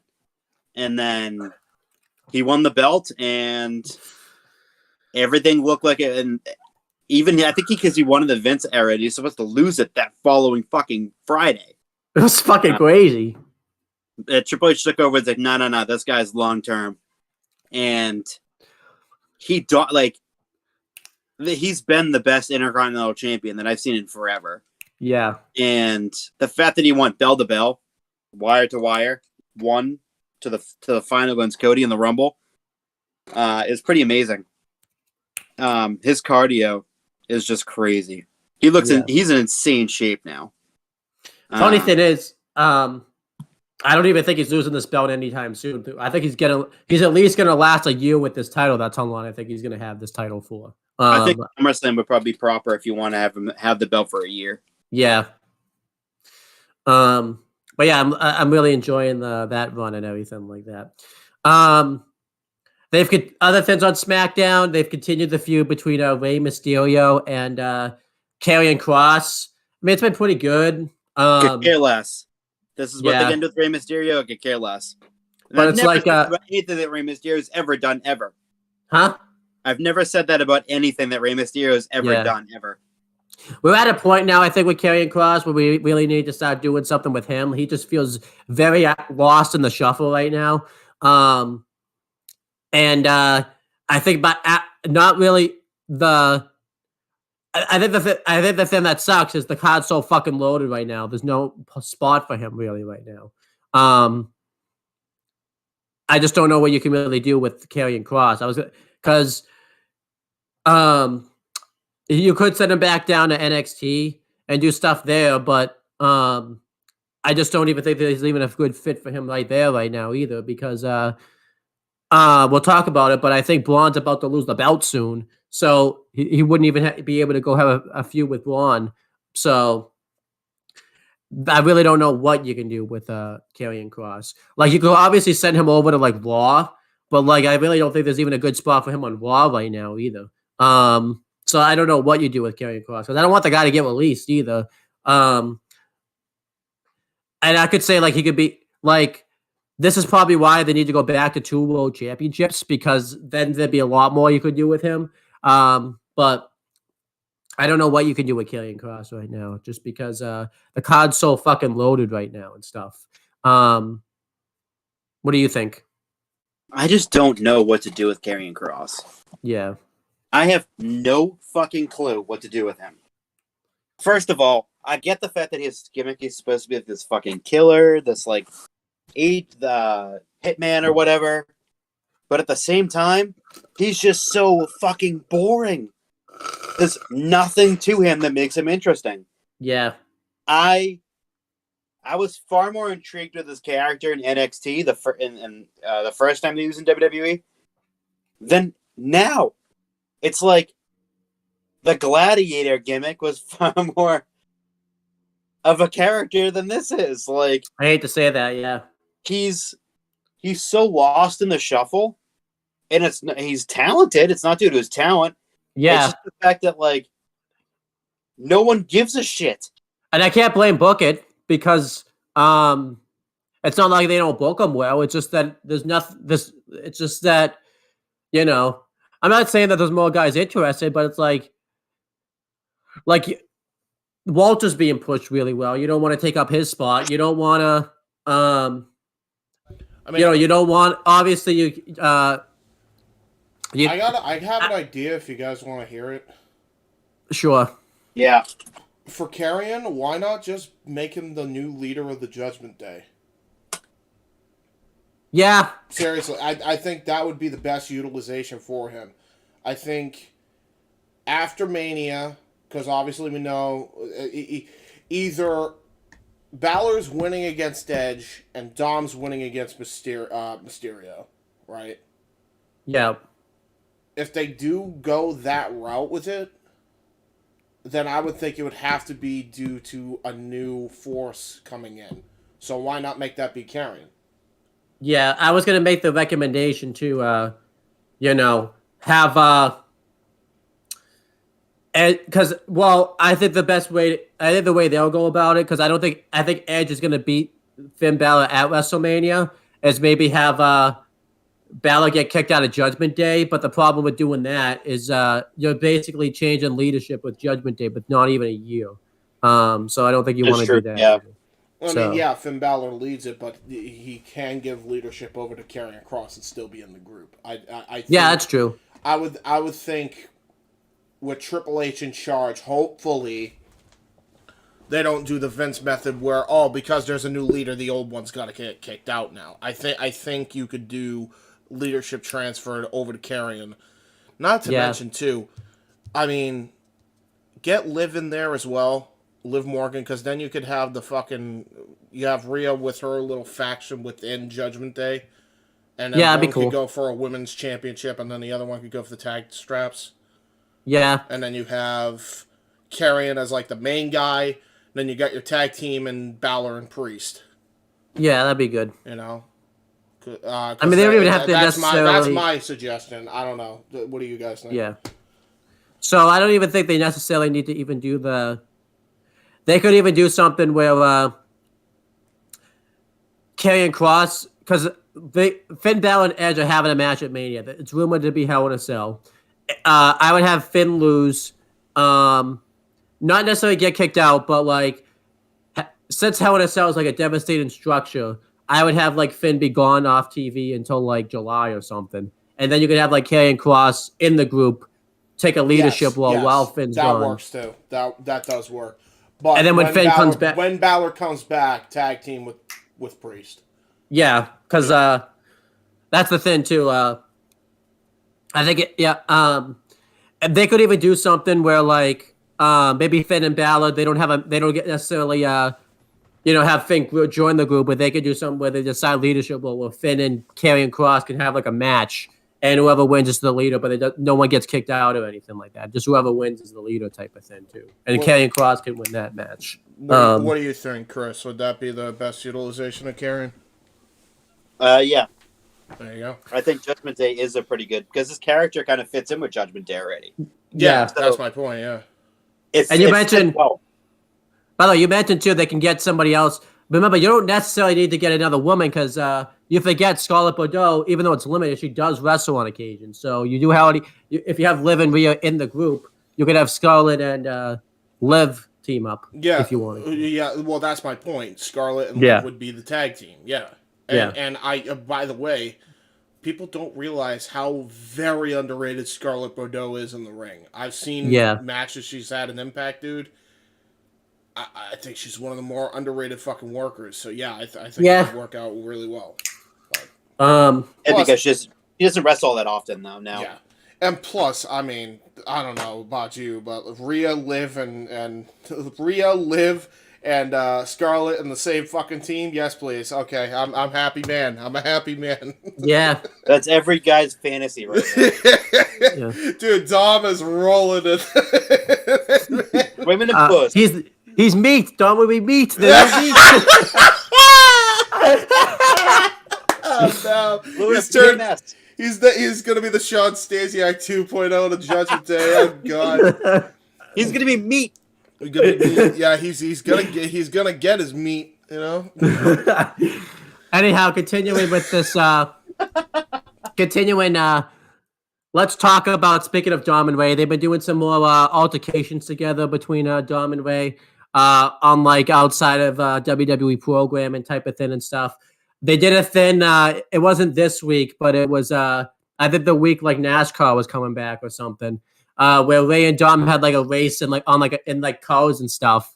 And Ray like won the race and it led to an altercation. That was awesome. That was so funny and I loved it. That was really good. They did one on Valentine's Day where Dominic Mysterio crashed Rey Mysterio's like Valentine's date, and Rey and his wife just took off, and nothing much more happened with it. That was probably the weakest segment that's happened like out of it. I think it was implied that the Rey was kind of screwing with Dom there because he was supposed to be like on the family account, but he was like taken off the family account, so he couldn't afford to pay for the meal. And I think the funniest thing that came out of that segment was in the background, the police like showed up to, I think, just to eat and stuff like that. And Dom took off because he's like an ex-convict and all that type of stuff.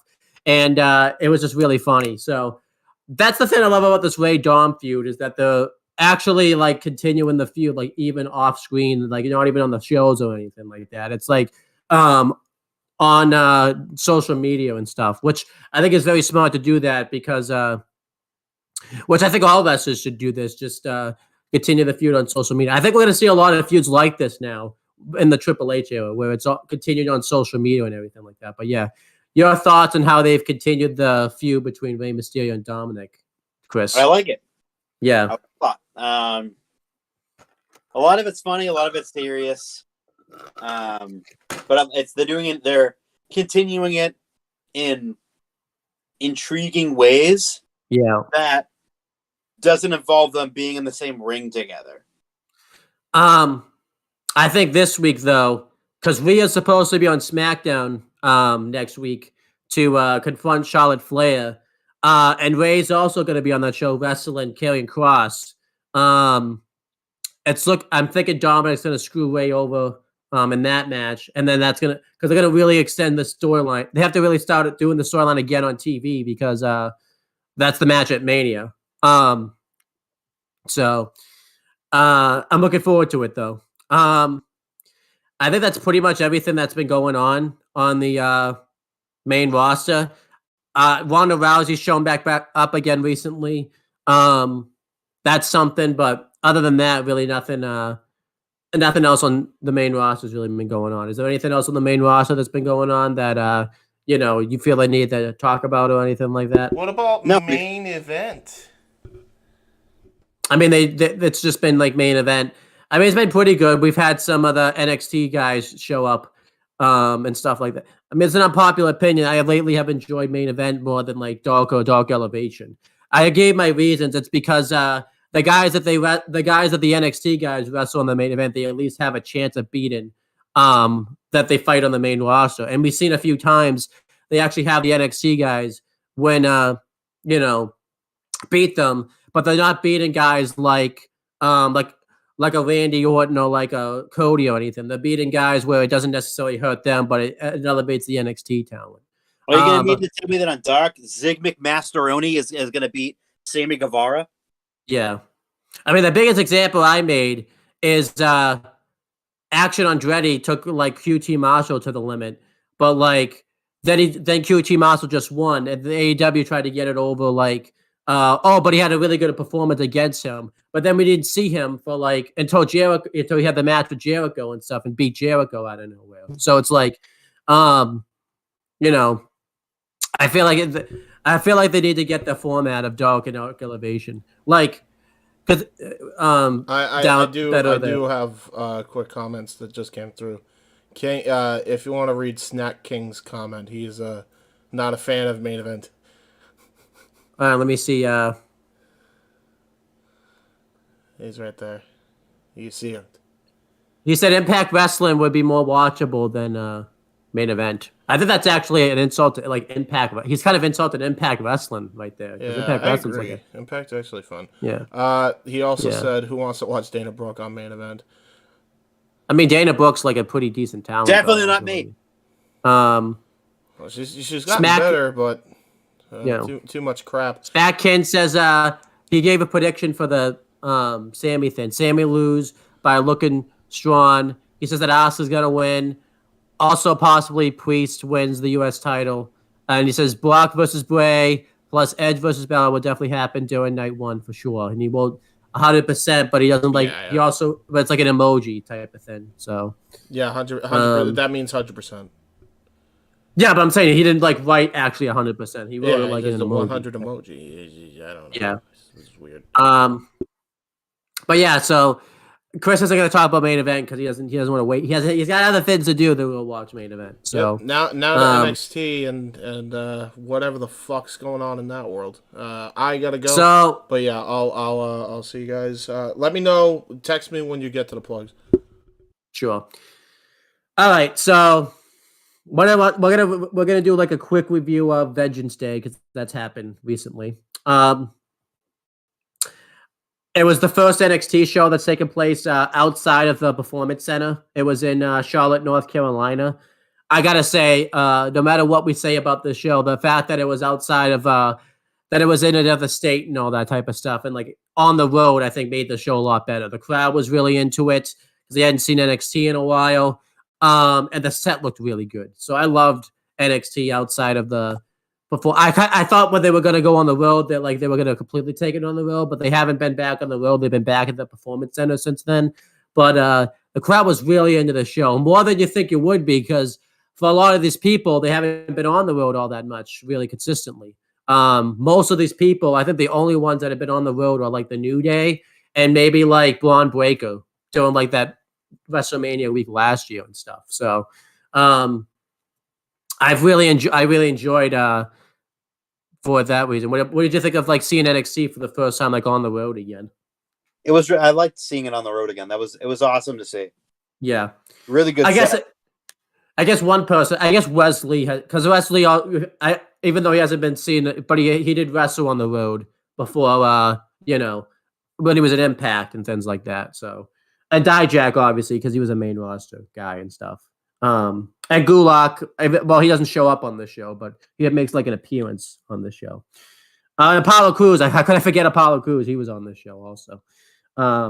But going through it, the pre-show was hosted by Matt Camp and Sam Roberts. They were like at WWHQ going through it.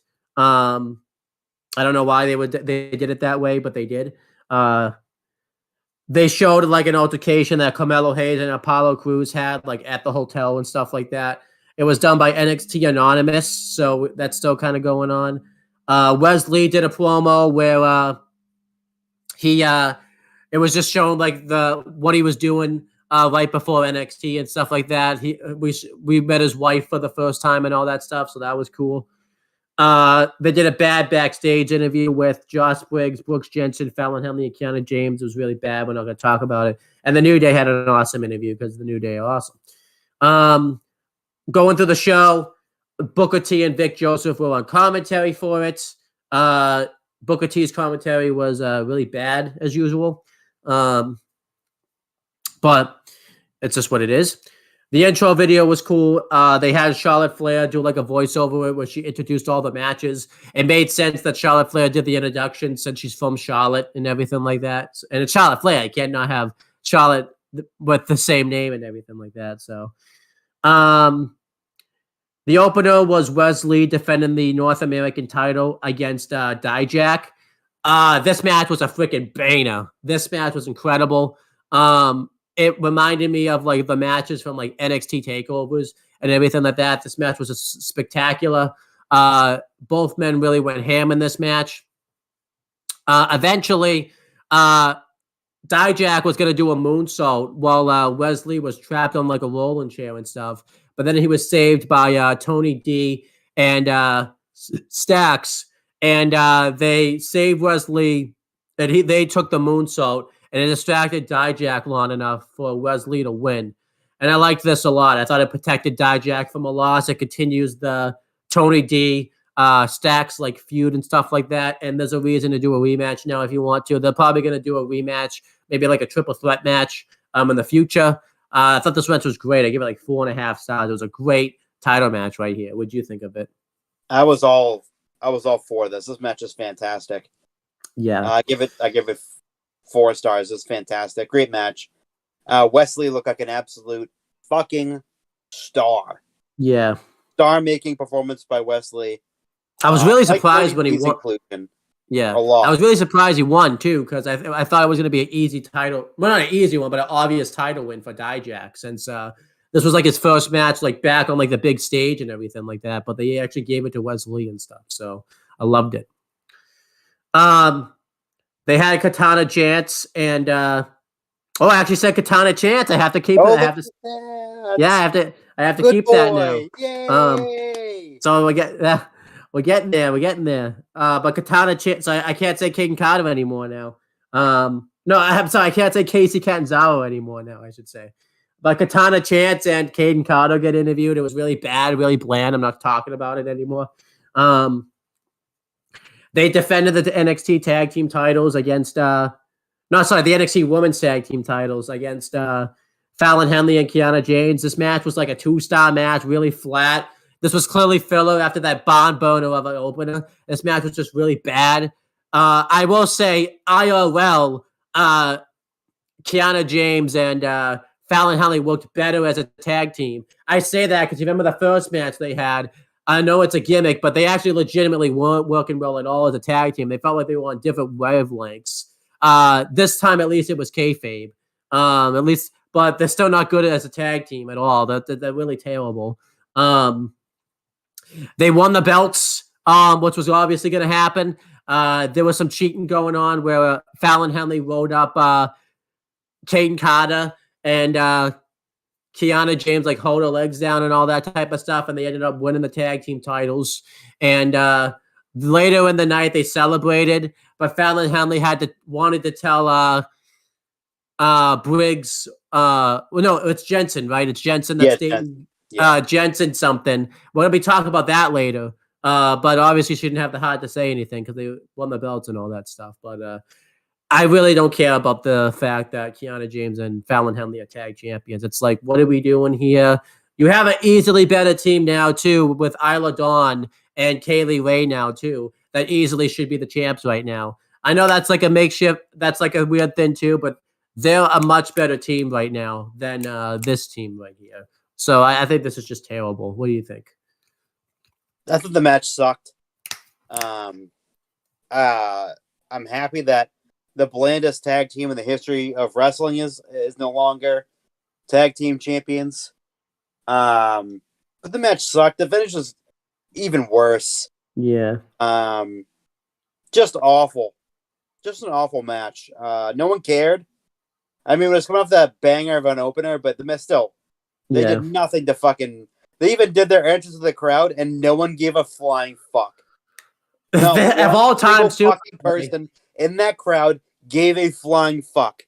Yeah. Of all the times, too, they didn't even come out with streamer guns that they come out with. Of all times, you thought they would have come out with them. They didn't come out with them on this show.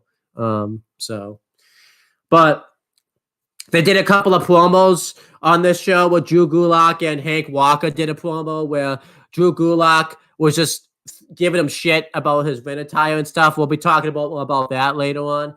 And then Laya Valkyria did a promo on Cora Jade because she was supposed to face like Cora Jade on the Go Home episode.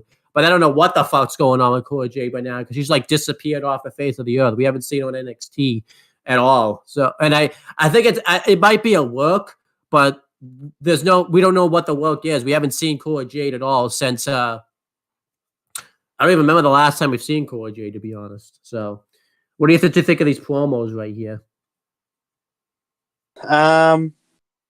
Yeah, I thought that match was going to be on the show. It wasn't. Yeah. It shocked me because that's what they're building up to. But yeah, I just didn't care. Cora Jade just seems so lost in the shuffle right now. It's not even funny. Yeah. And then we had the 2 out of 3 falls match. It was Carmelo Hayes versus Apollo Crews. They put on a banner here. It was great stuff.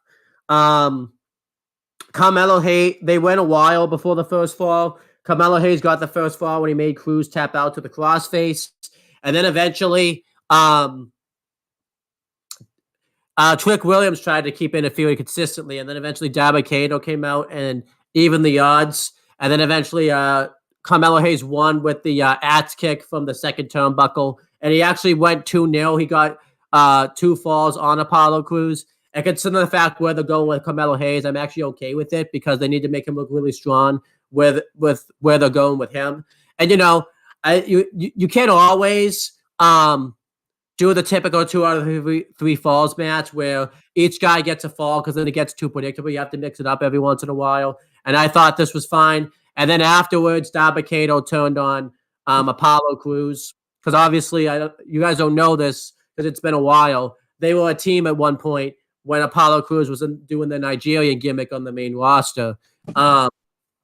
So they put Dabba-Kato obviously back in NXT because he can't be on the main roster by himself because he isn't good enough to be on his own yet. I mean, obviously he is on his own, but it's not on like a main roster level right now. So I thought this match was a banger, though. I thought this put over Carmelo Hayes really huge.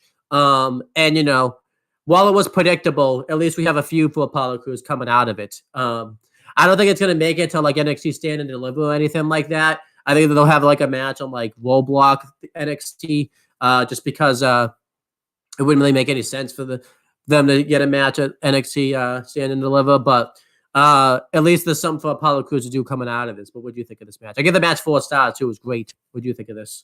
I'm gonna say I'll give it 3.5. I thought the match was really good. It's just that I mean I'm happy that Apollo put him over, but Apollo like I felt there could have been a little bit more to it. I felt like it could have gone back and forth. I would have liked to see it be like 1-1, then go down to the last fall, just personally. Yeah, that's fine. But to like, it's just that's just my one nitpick. But Carmelo Hayes is a fucking star. Like, yeah, sure. He looked great in this match. Apollo looked good too. But yeah. Oh, what about the term with Dabba-Kato and everything like that? Because literally insanely predictable. Yeah, that's fair. You couldn't have been any more predictable than that. He came out and I was like, immediately I know he's turning on him. Yeah. Like, you can't even, like, I can't, like, as soon as I saw him come, like, he showed up and he, like, lightly pulled Trick Williams off the apron. I was like, all right, he's turning on Apollo. Yeah. Like, so dumb. Next, so point Valentina for Royce and Wendy Chu did a promo because Lala Valkyria like offered an open challenge and Valentina for Royce like accepted for the following episode of NXT. Wendy Chu was going to be in a corner because they're still doing that like storyline with Valentina for Royce, Wendy Chu, and Electra Lopez. We'll probably talk about that some more. And we're not talking about that backstage segment, that Brooks Jensen, Fallon Henry, and Kiana James segment. We'll just say it happened and we'll just move on. What do you think of these segments? Whatever. Because they had like watch parties, by the way. Like everyone that wasn't on this show was at the Performance Center doing like a watch party and stuff. So they did like promos. Later on, if you follow on Instagram, Tiffany Stratton did like a promo where she was upset that she wasn't on this show because she's like a star and all that type of stuff. So they were trying to kind of make it like, you know, big, very special and stuff. So whatever. We had the NXT tag title match. It was Chase U versus Gallus versus Pretty Deadly versus the New Day for the tag titles. This was a great tag title match here. Everybody looked really strong in the match. I thought Chase U looked the best since it was in Andre Chase's hometown, I believe. Is that actually true? Or was that because they say Chase U is in like North Carolina? So I wasn't sure if that's part of the gimmick, but no, it's not. Andre Chase is from North Carolina. Okay. But yeah, this was great stuff right here. Everybody looked good in this match. Gallus won the belts from the New Day. I guess I didn't have an issue with it. I just thought the New Day kind of lost the tag titles a bit too early. Especially the whole point of the 4-way was I thought if they were going to lose the belts, they weren't going to take the loss, but they just took the loss anyway. So why not just keep the belt on them for an extra few weeks? Because what are you going to do with the New Day going into WrestleMania anyways? So it's like, because it's not like they're competing for the tag titles at Mania. And you could say, well, they could have a rematch for the belts, but if you're going to have them still in NXT, why aren't they going to be the champs? I get not going with Chase U, obviously, just because there was really no reason to. And Pretty Deadly just had the belts recently, and they were really bad champions. So I guess if you could have anyone win the belts, it was going to be Gallus, but I would have preferred the New Day to keep the belts because there was really no reason for them to drop the belts. It felt like just a random title change for the sake of doing a random title change. But I thought this was a great match. Otherwise, I give it like 4 stars. It probably would have been higher had the New Day not lost the belts. I just really didn't understand that. But what do you think? I think the whole plan was for just my personal opinion. I think personally the New Day was supposed to drop them early anyway. I would have liked to have kept them just a bit longer. Just a bit longer. Maybe towards like Stand and Deliver. Yeah. Because they don't have anything going on at the main roster right now. So it made sense to them just to go till Stand and Deliver, drop the titles at their WrestleMania. Yeah. And then move back up to the main roster again. But I'm very okay with Gallus winning. Yeah. I would have liked it personally just from a feel-good moment standpoint if Chase U did win. Yeah. Which I didn't. I mean, I think I picked them, but like I didn't think they were going to win. Yeah. That was just purely like me loving Chase U and wanting them to win. Especially too, because that turn's coming eventually with Duke Hudson. So, but don't worry, because I go back to being the fucking bland heel that he was before. Yeah. But yeah, Gallus winning was again like that was one of the teams that made sense. It was either New Day winning and retaining, or Gallus winning them. Yeah. And then next was the NXT Women's Title match. It was Roxanne Perez defending against Gigi Dolan and JC. Was it JC Jane? Is that the name? Yeah, JC Jane. I almost said JC James, but that's a completely different person. Yeah. So this match was pretty good. Once they kind of broke down into like a three-way match, it got better. In the beginning portions, it was obviously the typical route that you expected them to go in. Once everyone kind of started going for themselves, I think it was pretty good. I give it like 3.25 after that. The standouts were clearly Gigi Dolan and Roxanne Perez here. So I was thinking to myself, if Toxic Attraction do go solo, Gigi Dolan's easily going to be the one that's going to be okay out of it. We're going to talk about that later. Roxanne Perez retained the belt by pinning JC Jane. I'm just happy that like this feud was kind of finally over. I gave it like 3.25. I think Booker T's commentary in the match was really annoying because Vic Joseph was trying to say get him to be like a biased announcer and everything like that, and he just wouldn't break it. So it was the commentary in this match was just really annoying. I almost muted my laptop because of it. But yeah, the match was pretty good. I'm glad that this is over now, though. Like Roxanne Perez can move on to something else. So what did you think of this? It was time, for sure. But yeah. Next was the main event. It was the cage match. It was Grayson Waller challenging Braun Breaker for the belt. The only way he could win was by pinfall or submission, which was fine. Yeah, it was a great match here. I thought they both really took it to each other. Braun Breaker eventually retained the belt with a spear. And then afterwards, you had the face off with Carmelo Hayes. It was a great cage match. I'm just going to say it. I think it was a mistake not to go with Grayson Waller. I know it's going to be like Carmelo Hayes is the guy, and I'm not saying that he can't be the guy, but Grayson Waller I thought was a better option to take the title off Braun Breaker. Especially too, it was time to finally take the belt off him. Especially too, because it's starting to get kind of negative reactions now too. Especially on NXT this week. But Grayson Waller should have been the guy to take the title off of Braun Breaker. It was the right time, the right place, and he was the right heel.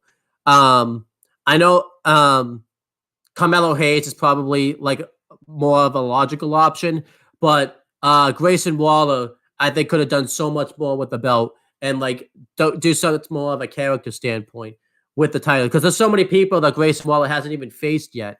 The only reason I could come up with why they didn't pull the trigger on Grayson Waller is he's going to the main roster like after WrestleMania, so they don't want to give him like a short title reign anyways. But if that's the case, why not just give him a short title run? I would have rather have Grayson Waller have like a fast title run and lose the belt at Mania, especially too because it's okay to do short title reigns once in a while, and then go to the main roster. It just Grayson Waller, I think, like it was the right time to go with Grayson Waller. He can win the belt eventually, but like I feel like this was the time to go with Grayson Waller as NXT champion, and I don't understand why they didn't go with him as champion. But what did you think? I thought it was going to be Grayson Waller 100%.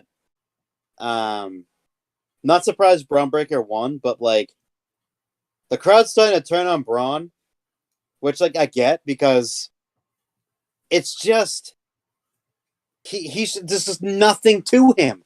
Yeah. He's so bland.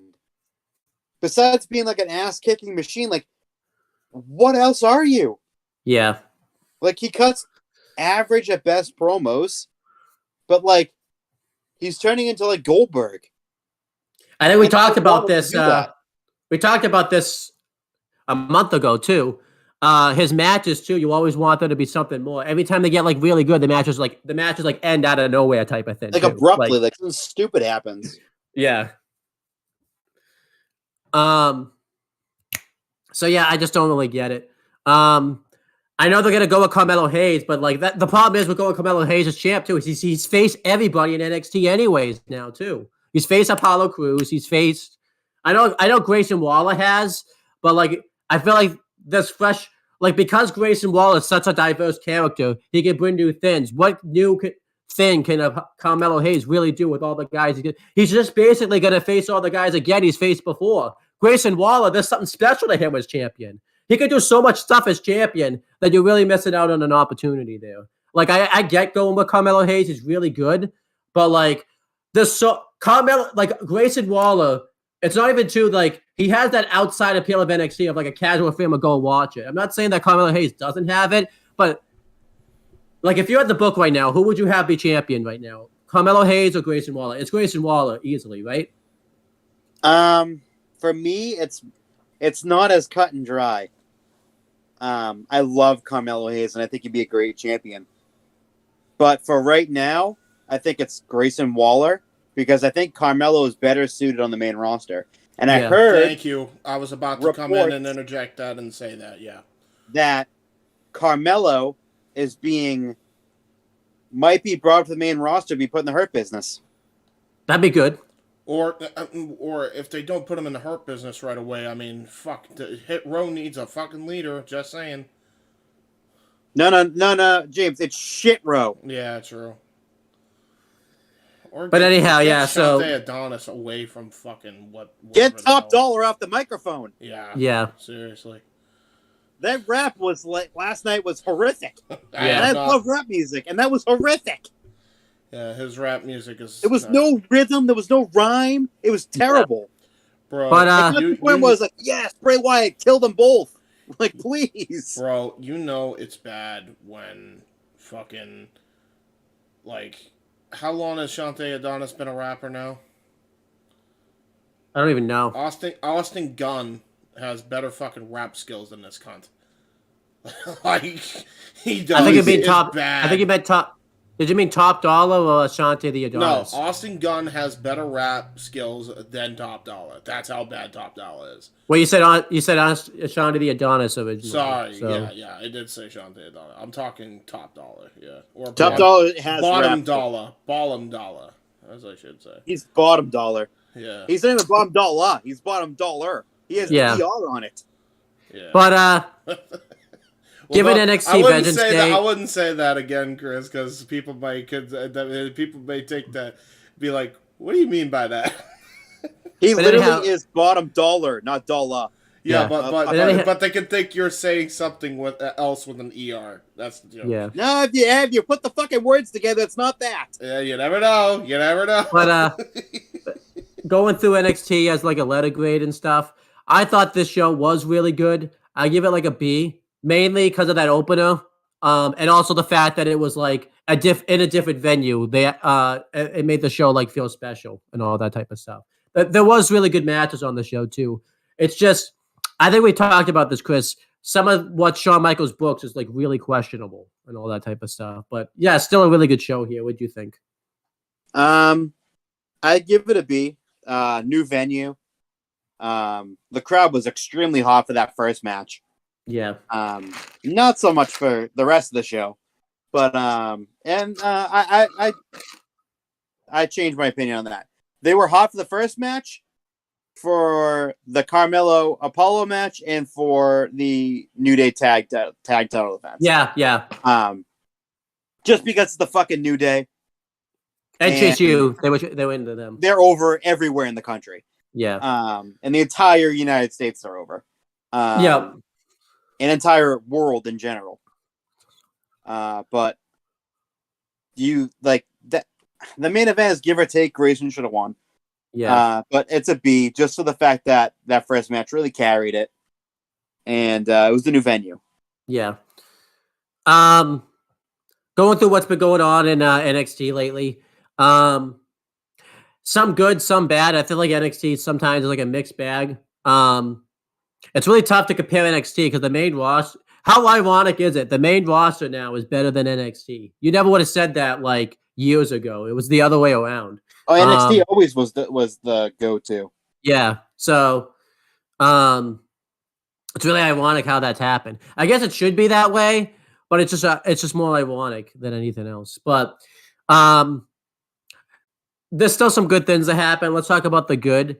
So Braun Breaker is going to have obviously the long-term direction is him versus well, let me be more specific. It's Braun Breaker versus Carmelo Hayes, because you can't just say him now because that's Carmelo Hayes' nickname now. So, but they obviously don't want to have them do anything on screen together because NXT still Stand and Deliver is still a ways away. So they're doing a stopgap feud between Braun Breaker and Jinder Mahal, which I don't necessarily hate. 1 to 1 week thing, and it's a big full circle moment because if you remember when NXT like started as a developmental brand. When they were crowning the first champion, Jinder Mahal was in like the finals of the NXT championship tournament. They're capitalizing on Jinder Mahal being back. And I really like how the storyline that Jinder Mahal is talking about was how like the crowds turned on Braun Breaker. I still think it's hilarious that the second that Jinder Mahal said that, the crowd fucking turned on Braun Breaker. They booed him the second he said that this week on Com. Like, no. So it was hilarious. But yeah, so I'm looking forward to that. What do you think of what's going on with like the NXT title picture right now and all that type of stuff? It should be like Braun Breaker shouldn't be champion anymore. That's for sure. It needs to be. It needs to be put on someone else. Yeah. If NXT was on the road weekly, I would be more okay with it because he's been the champion, but. Since NXT is just back in the Performance Center now, he needs to lose the belt. Like, he should have already lost the belt at Valentine's Day. Not Valentine's Day, Vengeance Day.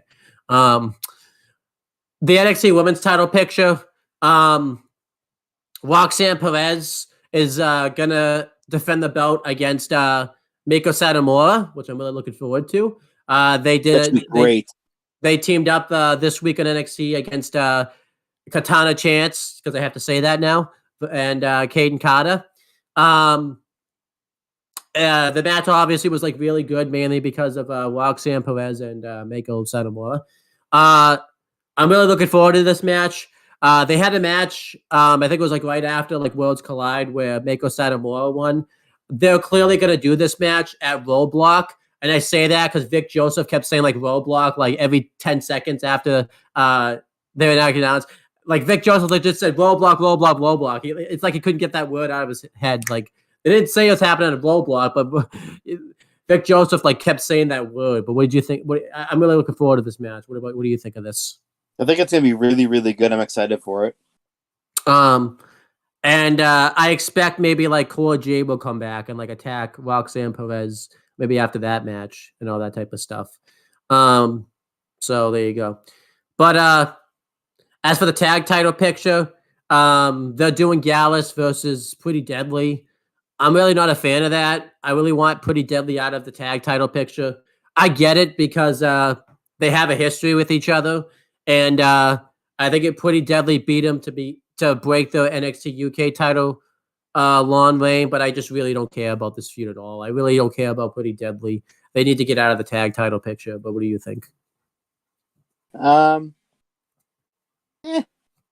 Like I feel like the gimmick they're doing now is pretty funny, but yeah, it's not. It's only gonna be short term anyway. So yeah, they're probably gonna have the match at like Roadblock also. So oh yeah. But next, something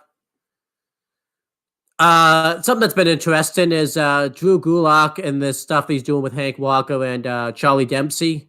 Hank Walker just debuted new attire this week, and he had a match with Charlie Dempsey, and Charlie Dempsey beat him really fast. But the biggest storyline coming out of the match was the fact that Drew Gulak and Charlie Dempsey left together, which I think means they're going to be a tag team now, which I think is going to be awesome. I'm really interested in that, and I really like the direction they're going with that. What do you think about that? It's interesting for sure. I don't mind it. Again, a lot of this stuff is simple because it's just starting on NXT now. It's extremely simple. Yeah. But another thing that's been going on is I'm trying to remember. Ilya Dragunov is back now. Jordan Devlin faced Carmelo Hayes right after NXT Vengeance Day, and Ilya Dragunov returned and cost him the match. And he attacked Jordan Devlin. He gave him a eye injury, and I'm obviously really interested in this feud because it was Jordan Devlin that sent Ilya Dragunov away. I don't know when they're going to have a match, if they're going to have a match at NXT Stand and Deliver or at Roadblock, but I expect this time around to that they're going to have like some type of stipulation match. Maybe like I would like them to have like a stretcher match or like a last man standing match, since that's how he was sent away and everything like that. But I'm really happy. I'm happy to see Ilya Dragunov back too, because there's a lot of things he can do in NXT and stuff like that. So what do you think of this? The match could be interesting, but I don't know when JD McDonough's coming back, because he recently has had an eye injury, like a legitimate eye injury. So I don't know when he's coming back. Could be overbone, could be like I don't know when. They're not giving a timetable. Yeah. So it could be a long time before he's back, which sucks because this match is going to be killer whenever it happens. For sure. It's a freak injury that happened, but yeah, I would love to see the match, but I don't know what's going to happen. Another thing that's been going on recently is the fallout from Grayson Waller after the title match. Shawn Michaels did like a post-media scrum, as like they typically do anyways after the pay-per-views. But they did the kayfabe thing where Grayson Waller stormed into like the media call and completely interrupted Shawn Michaels to the point he had to be like pulled out and everything like that. Believe it or not, that's not even the most outrageous thing that's happened during a post-media scrum, though. So, and that was kayfabe. This was kayfabe. The one that happened was the most egregious thing was a real thing. So, and it wasn't even in WWE that it happened. So, but Grayson Waller got suspended for like a week. He was supposed to miss the house shows that they do in like in Florida, but then he showed up there, and it led to him having a match this week with Tyler Bate. Tyler Bate beat Grayson Waller, and Grayson Waller was upset about it. He confronted Shawn Michaels about it, Waller and Gorilla, and it led to him being thrown out. So I'm actually kind of intrigued at what's going on with Grayson Waller right now. I don't know where it's leading to, because a lot of people like making predictions that it's going to lead to Shawn Michaels coming out of retirement and facing Grayson Waller, which I don't think should happen. But it could lead to something special with Grayson Waller. Like maybe he'll have a match where if he loses, he has to leave NXT, and he'll lose and go to the main roster. And maybe he'll face Tyler Bate like again. But yeah, what do you think? I like everything that's going on with Grayson Waller right now. What do you think about that? I like everything that's going on with Grayson Waller right now. The guy's a heat magnet. Yeah. For one, like he's the best heel. He's just so hateable. Yeah. I want to punch the guy in the fucking face. Let's be honest. And it's not gonna. I mean, I saw what people are saying too about. I saw what you saw and what people were saying that it's for Shawn against Grayson. I don't think that's happening at all. I heard though it could mean Dragon Lee. Oh yeah. I think that's who I think is going to make their debut, because they said that when they signed him, I think they said he was going to debut in like either late February or early March. So that could be interesting. I would love to see what. Again, I was pumped when we signed Dragon Lee. I hope that means Roosh, get your ass out of there.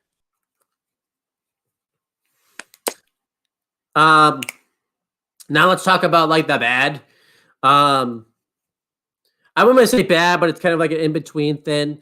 They started a feud between Chase U and the Schism, where they did an angle where I forget what her name is now, but the Rock's daughter kidnapped. It's just Ava now. It's not Ava Rain anymore. It's just Ava. I thought so. So Ava kidnapped Thea Hale, and this week she had a match with Tiffany Stratton, and they're doing a storyline where there's some after effects every time she's like Schism and stuff like that, and it led to her losing. Fucking took her so much interference for her to finally fucking lose, though. I remember they interfered like 4 times in the match, and she didn't lose until like the 5th time or something. It was so many times they interfered. Talk about that's the convoluted Shawn Michaels booking sometimes. Yeah, but I think this feud's okay. The one good thing about it is it extends Duke Hudson's time in Chase U, so we at least get some more stuff with that. But like, I just really don't care about Schism. Really don't care about them. I'd rather just see Schism break up and the Grizzled Young Veterans just be their old tag team again. And yeah, at least it's Schism doing something. I still think, honestly, that like Joe Gacy's just not a Triple H guy type of thing and stuff. Because like I talked about, once Triple H took over, Joe Gacy's and Schism's influence in the company has been like he's basically been depushed and all that type of stuff. And I just really don't care about Schism. I think too, when they found out the Rock wasn't going to show up at Mania, if you notice, I think that's why they put Ava originally in Schism, because they were hoping the Rock was going to show up. So, but if you just notice, like Schism's push is just so devalued now. But yeah, what do you think of this and all that type of stuff? I think it's gonna lead to a fucking turn of Duke, but like, yeah, I just don't care enough. I love GSU as a whole. I think the group works. I thought it worked with Bodie Hayward. I think it works now with Duke Hudson. Why? If it works, why change it? Why? Why is Shawn Michaels so fucking obsessed with breaking up teams? Like, randomly. Cora Jade and Roxanne Perez win the fucking tag titles. The next week, Cora turns on it. Toxic Attraction have a big fucking main event match against Roxanne Perez. She fucking and JC Jane turns on her the next week. Yeah. Now I know this is going in this fucking direction where Duke Hudson is gonna turn on Chase U. Yeah. Fucking stop doing it. He's done it 2 times already, and it's gonna be a 3rd. Yeah. Next thing you know, they're gonna start breaking up every fucking tag team. There's been no tag teams left. But that's why they're doing it. They had to go down there to begin with, because there was like no teams for Pretty Deadly to wrestle. They're gonna break up Gallus in 2 weeks, and they're gonna say, you know what? No more tag teams. Everyone's a singles wrestler now. You forgot about he's done it 3 times. He did it with Nikita Lyons and what's her name? Oh, and Zoe Stark. Yeah, I forgot about that because they both suck. Zoe Stark is too busy being on social media being a terrible heel. Yeah. Talk about someone who's extremely lost in the shuffle and no one gives a shit about. Zoe Stark. Yeah. No one gives a rat's ass about Zoe Stark. The only people that when I scroll through my Twitter feed because I follow her, I see her tweets. Yeah. And guess what? That's the only time I fucking see her. But let's talk about other things that are going on. I think this is going to be mainly like the bad now. I guess another thing that's like in between, I do like the team up with Kaylee Ray and Isla Dawn. I don't know if I love the feud that they're having right now with Diamond Mine, with Ivy Nio and Tatum Paxley. I think that like they're starting to get like a little too supernatural with that and all that type of stuff. Like they did a thing in like the dojo or something where you could hear somehow Isla Dawn like talking, but all of a sudden like you didn't see like it was like she bugged the room or something. Like they're just like looking around. They never come into the room or anything like that. So I think they're starting to get way too supernatural now with Isla Dawn. I'm not saying like Supernatural doesn't draw anymore, but like they're going into like a Supernatural where like it doesn't draw money type of Supernatural in the wrestling business. But what do you think? It's just like, I don't know. This team, it makes sense to put them together. They're both friends in real life, but and they go a long ways back. But yeah, like it's I don't know. I just none of the I don't care about NXT as much as I used to. Yeah, it's just on for me now. It's not like I'm not intent watching, so it's like, and none of these storylines fucking intrigue me. Yeah, none of them do. Because I don't talk about Kiana James and Fallon Henley. Why do I like you talk about some of the bad stuff now that's going on? Valentina Veloz Valentina Veloz and Electra Lopez, bad. I do not give a fuck about either of these two. Yeah. That's just like bad. Valentina Veloz, like, as soon as like her tag partner went down with the ACL injury, she became fucking useless. Yeah. What else has been like bad? The utilization of Damon Kemp. Why take him out of fucking Diamond Mine if you're just gonna job him out? I mean, he had like a really good match, I guess, against like Axiom, but like he's doing nothing right now, like doing shit all. First of all, that was way too quick to go from Damon Kemp turning on Diamond Mine, yeah, to then having him lose a big match right away. To first of all, they should have never have had that stipulation where the Creed brothers would break up. Yeah, that was automatic that Julius Creed was winning, automatic, and it was like it just made that match way too predictable. And now he's useless. Yeah, where's Gable? Have him team up with his brother. That's the only thing that could save him. But he's so lost. He just shows up as the evil heel that gets snuffed out in 45 seconds. That's like his gimmick now. He's the guy that talks shit and then like doesn't back it up. Literally, he's a collegiate wrestler. What else is like the bad? Von Wagner. There's so much to talk about. Yeah, Von Wagner can come in and fucking save it. We're gonna keep going though. Von Wagner's been showing up again recently. Basically, they're doing a storyline right now where I think Mr. Stone wants them to like show. I don't even know what the storyline is. He's just telling Von Wagner, he's yelling at him to have him help you. They've done the same segment like twice where he said the exact same words, saying help me, help you. Like, what are you talking about? What are you doing here? I don't know what's going on here. So, what do you think about that? Von Wagner might be the most useless talent on the WWE roster right now. He's a big dude that has literal zero skills. Yeah. How can you be that big and that shitty? Yeah.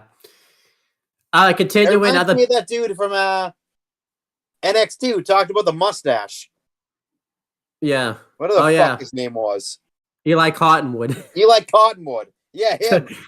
A big fucking goof who did nothing. Who was just no skill whatsoever.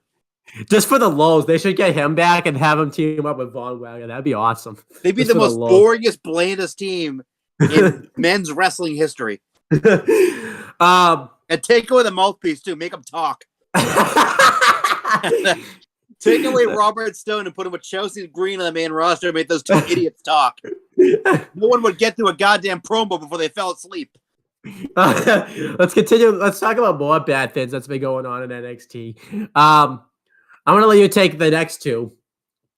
I'm trying to think. I want to make sure, because these next two things are like really bad, so I want to make sure like most of it is bad. There's too much bad. Yeah, there's like very little good.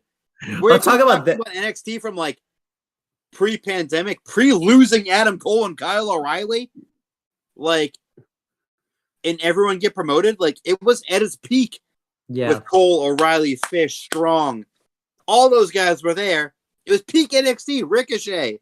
Yeah, now it's like you look back at it now, and it was like, if you put that era of NXT up against this era of Dynamite, NXT would win every week. Yeah. But It just sucks. Yeah. There's nothing about it. I want you to take these next two things. No, the next three things actually, because these are things you like. I feel like you deserve to rant about. You deserve this time.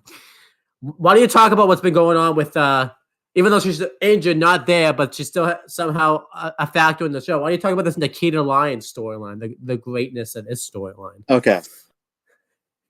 Nikita Lyons is garbage. Minus a fat ass, she's garbage. The only reason why she even got over in the first place was because her ass is the showcase. Her ass is the showcase. Not her wrestling ability, her fucking ass. She did a stupid pin and she got over because of her ass. That's the only. She has no fucking talent to speak of. None. She is garbage in the ring. Complete garbage. Bro, I come in here for like 2 minutes and I'm hearing Chris call Nikita Lyons a fat ass. Holy shit. That's all she got. I see. There's no talent there whatsoever. The views of Chris Dodd did not reflect the views of James Hebert or everybody else in FT. If you like her, that's good for you. I don't. I could care less about her. Okay. Why don't you talk about the great storyline they're doing with her right now, though? The fact that she got taken out in the parking lot and then it was just like they showed a bunch of performance center talents walking around like nothing happened. Yeah. And then they did this stupid investigation where it was like, ooh, it could be this person. Ooh, it could be this person. Ooh, this person was sitting in a car looking at them. Ooh, this person was walking over here. Oh, there's a weapon. I'm like, I don't give a shit. I do not give a flying fuck. It's way too early.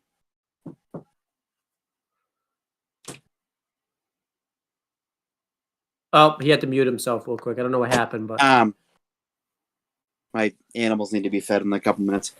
Mine too. But yeah, it's the like it's way too early to be doing an investigation storyline. Yeah, it's like they're trying to just got hurt.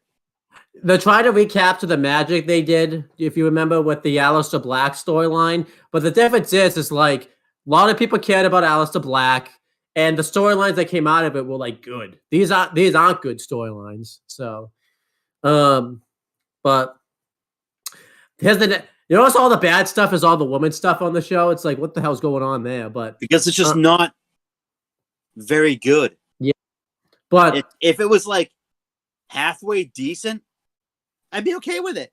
Yeah. But the thing is, none of these storylines make any sense. Yeah. Why isn't Cora Jade facing Roxanne Perez? Why did they have like 2 matches last year and that was it? Yeah. Is this the Tony Khan style of booking where it's all of a sudden now that you just forget these people you're even feuding in the first place? Let's talk about the other 2 great gems of a storyline. They broke up Talking to the Attraction. You want to talk about that? Oh, God damn it. Why? Just why? Yeah. Just why? The only reason I could come up with is like I talked about before, they want you to forget as much as possible about like Mandy Rose. So maybe keeping Toxic Attraction around would make people think about Mandy Rose. But there was an easier way to do this. All you had to do was just bring in. You could have called. Now I know Chelsea Green was coming in. You could have called up Toxic Attraction after the Rumble or even after Mania or whatever. And just have them team up with Chelsea Green. It wasn't that hard. Like, it really wouldn't be. Yeah, but they chose to go along the route, like along the wave, just the route of breaking them. I just didn't get it. Yeah, they're already struggling as it is with tag teams. They don't have any. If Katana Chance and Kaden Carter are tag team champions with 0 character. And it showed in North Carolina when they came out and they did the whoop whoop and no one did anything. Yep. Silence. They came up to crickets. Yep. I was laughing my ass off because that was the only thing that got them over in the Performance Center or the Capitol Wrestling Center was the whoop whoop. And when they did the whoop whoop in North Carolina, no one gave a fuck. Yep. No one cared. But But to break up another tag team? I just don't get it. Some of the stuff Shawn Michaels has done is so head-scratching. Yeah, Gigi Dolan and JC Jane breaking up. They're going to struggle by themselves. Maybe not Gigi Dolan. I think she'll come out the other side. But Gigi's done single stuff and is an experienced wrestler, so this probably wouldn't hurt her as much. But with JC Jane's is not good. Yeah. That promo she cut on. It was bad. Yeah. It was bad. And the fact that, like, they're trying to make it seem like, oh, she's the Shawn Michaels to her Marty Jannetty. Why the fuck did we have to bring up a storyline from almost 30 years ago? Yeah. Over 30 years ago. Why? Why can't we just do something different? Yeah. Ding Dong Hello, whatever the fuck that talk show's called, is the exact same thing as the barbershop. Yep. It happened the exact same fucking way.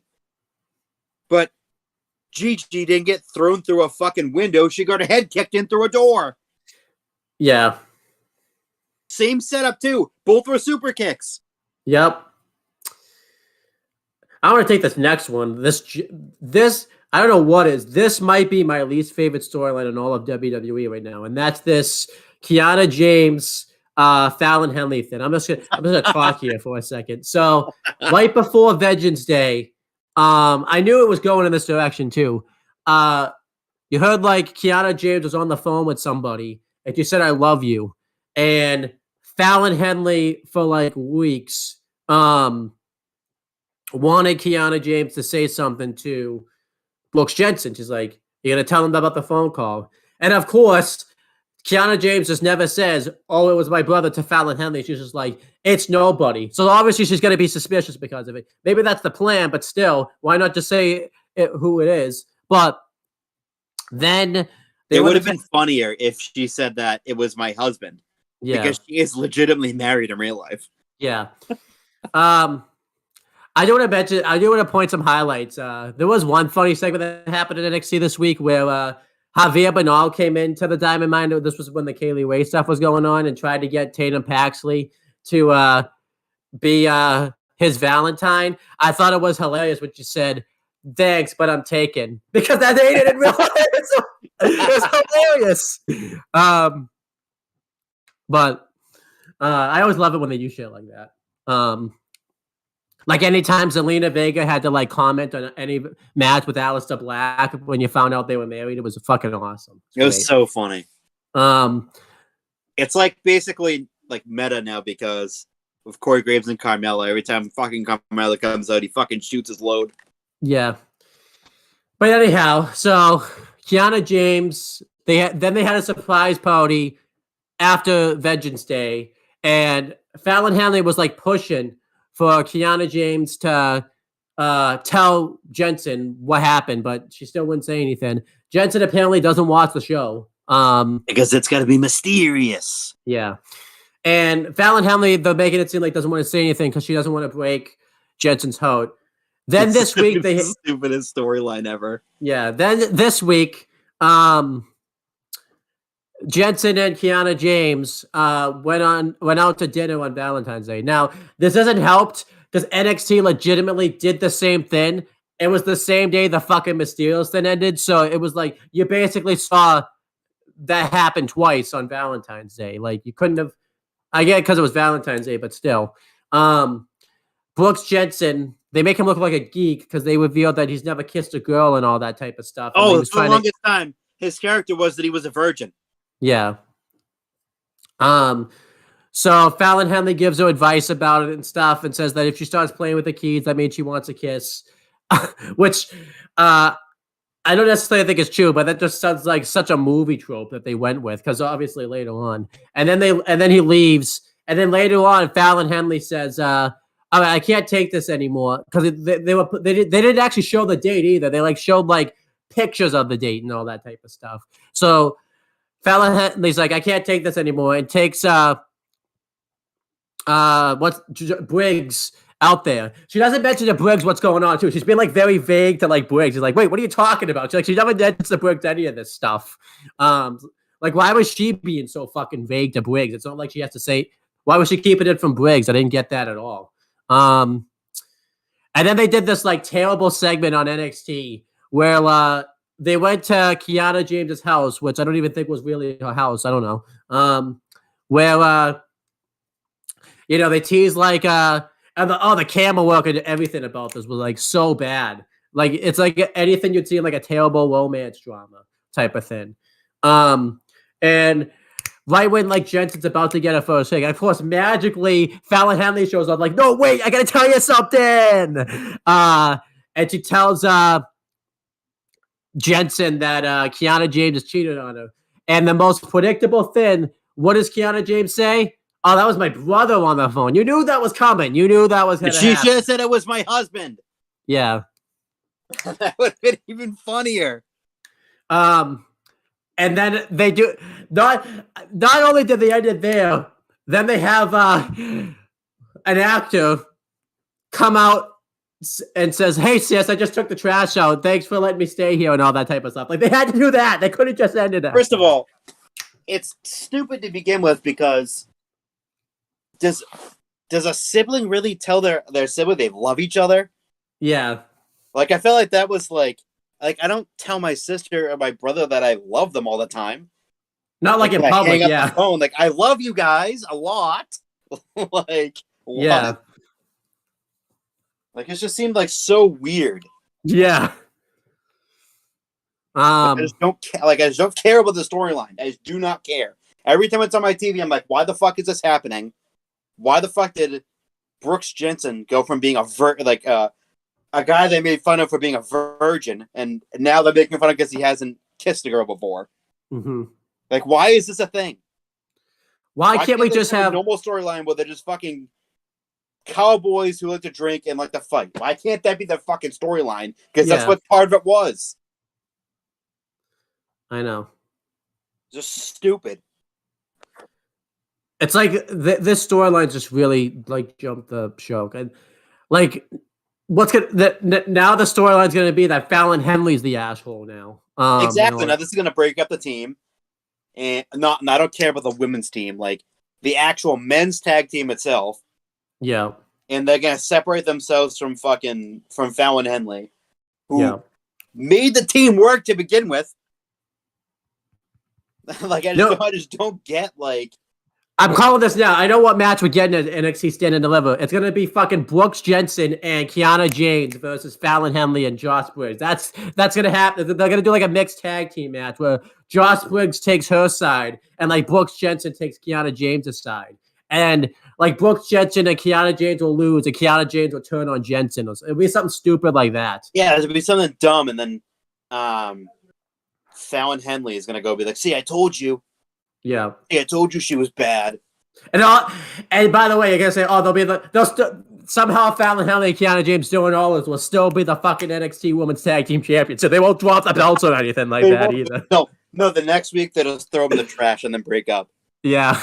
The storyline's gonna happen. The storylines are so NXT's a fucking shit show right now, man. Like, what the fuck happened to this?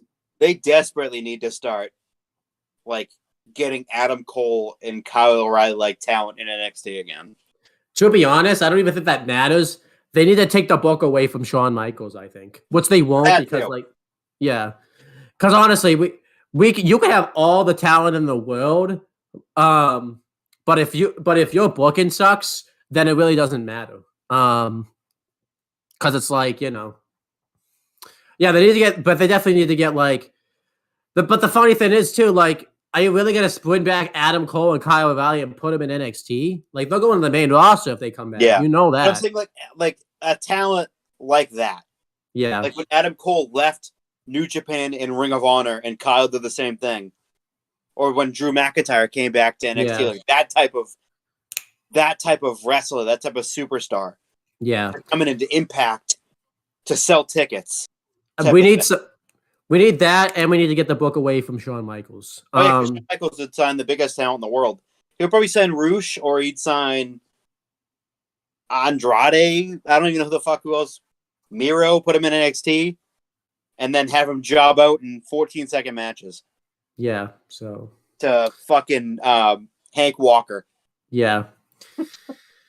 All right, I think we covered everything. Yeah, There's one final thing I want to cover. I was going to mention 2K, but we'll mention it next week since this show's been going a while. Yeah, it's been going for 10 minutes plus. I have to feed my dog and cat. So. Yeah. It's a quick thing. Because I feel like we're not going to get another chance to talk about it. And I want to kind of have you talk about it because I think you really want to talk about this. That Ariel Helwani was on SmackDown and that there was a Twitter exchange because of it. Do you want to talk about that? Okay. So this is hilarious. This goes to show you, and if you like Tony Khan, I don't give a shit. I fucking hate him. This goes to show you what a fragile ego this man has. So Ariel Helwani, because it was in Canada, it was in Montreal, he showed up and to SmackDown and was used in the crowd for maybe, I don't even know how long it was combined. A minute and a half? Yeah, combined, yeah. It wasn't even that long.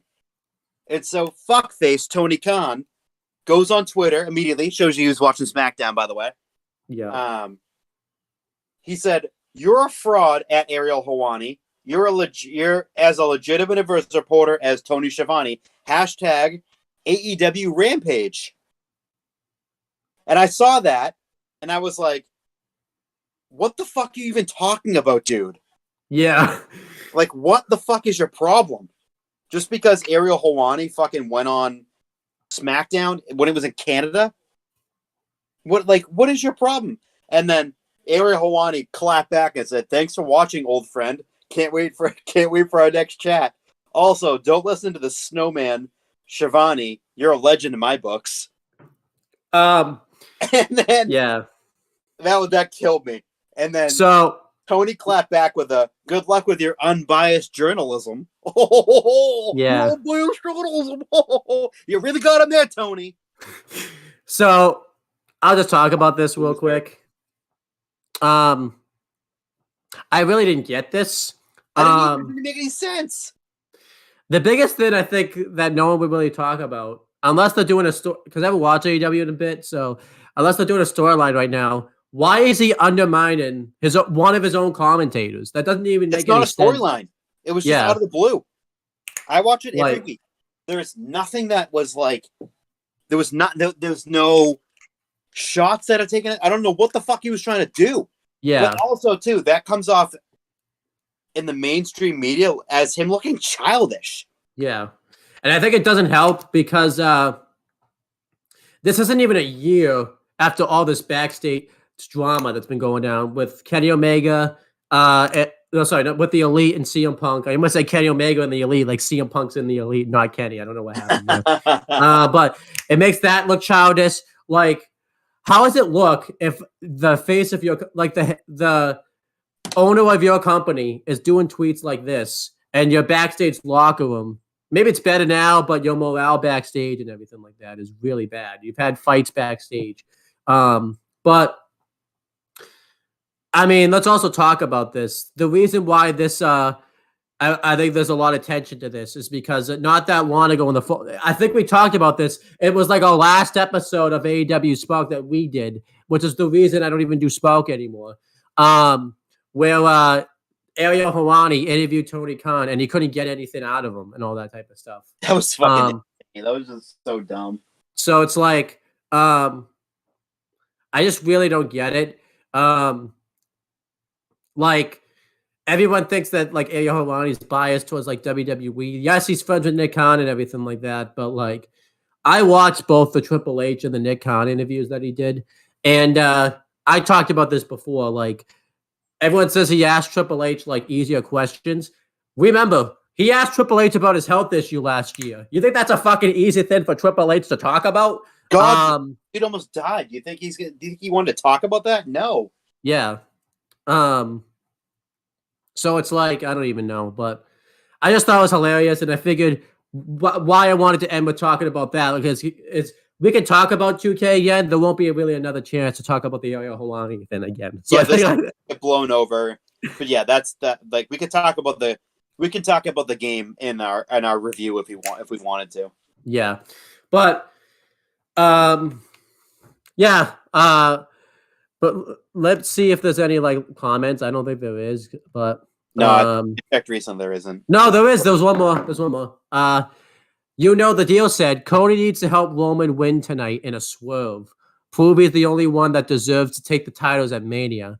Montreal Screwjob 2.0. To be honest, that's not necessarily like a bad idea, but I think the problem with that is then Cody's kind of a heel in that situation if he helps Roman win.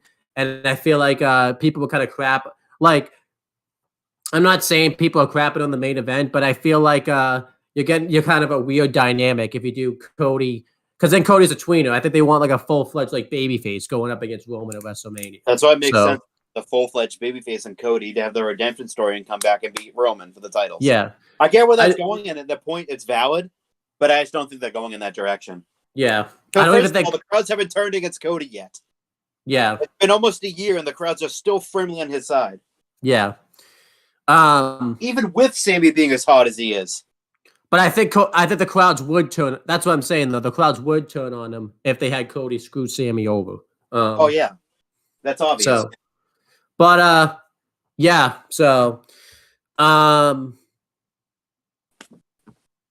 that's basically all the comments right there. We've covered a lot. Yeah, I don't think we meant to go this long, but we did cover a lot. We actually weren't doing that bad until we had to like talk about NXT, to be honest. Yeah. But I was meant to send a text to James saying that we were on the plugs, but I got distracted talking about that Cody comment. So, don't you love distraction sometimes? Yeah, the best form of distraction.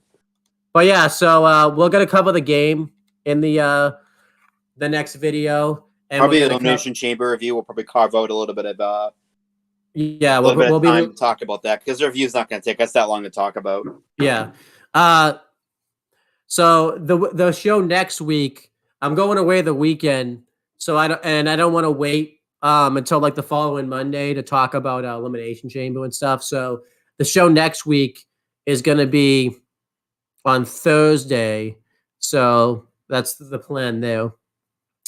Other plugs and promotion is you could check out the 2 retros if you're in the mood. I mean, you have like an hour and a half left, but if you want to hype yourself up to watch Elimination Chamber, if you want to wait till tomorrow to watch it or something, or if you're still in the mood for Elimination Chamber talk, Chris and I did a retro of Elimination Chamber 05, and James and I did an Elimination Chamber retro on 06. And James by himself did a re-retro of Survivor Series 02 that all have Elimination Chamber matches on that show. Really good ones. So you go check out those retros. Other videos is AEW Spoke. Noah and James did an episode this week.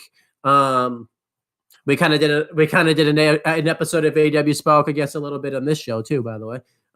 Yeah, we did. So, but other videos, you can check out the fantasy bookings and basically any video that's on this channel. If you want to watch it, you sit down and you watch that video. If you want to watch this video again to help the YouTube algorithm, go ahead because this is live right now. Be our guest. Yeah, this is live right now too, by the way. You guys are probably just coming in here at the end. I don't know why you would. And thinking like, oh, we want to watch this. If you want to watch this on demand and everything, be my fucking guest. You could watch whatever you want to watch. We would thank you very much. Just a thank you though, not a Chad Gable thank you either. It would be an thank you. Like, thank you. By the way, before you guys continue, did you guys read the the deal comment?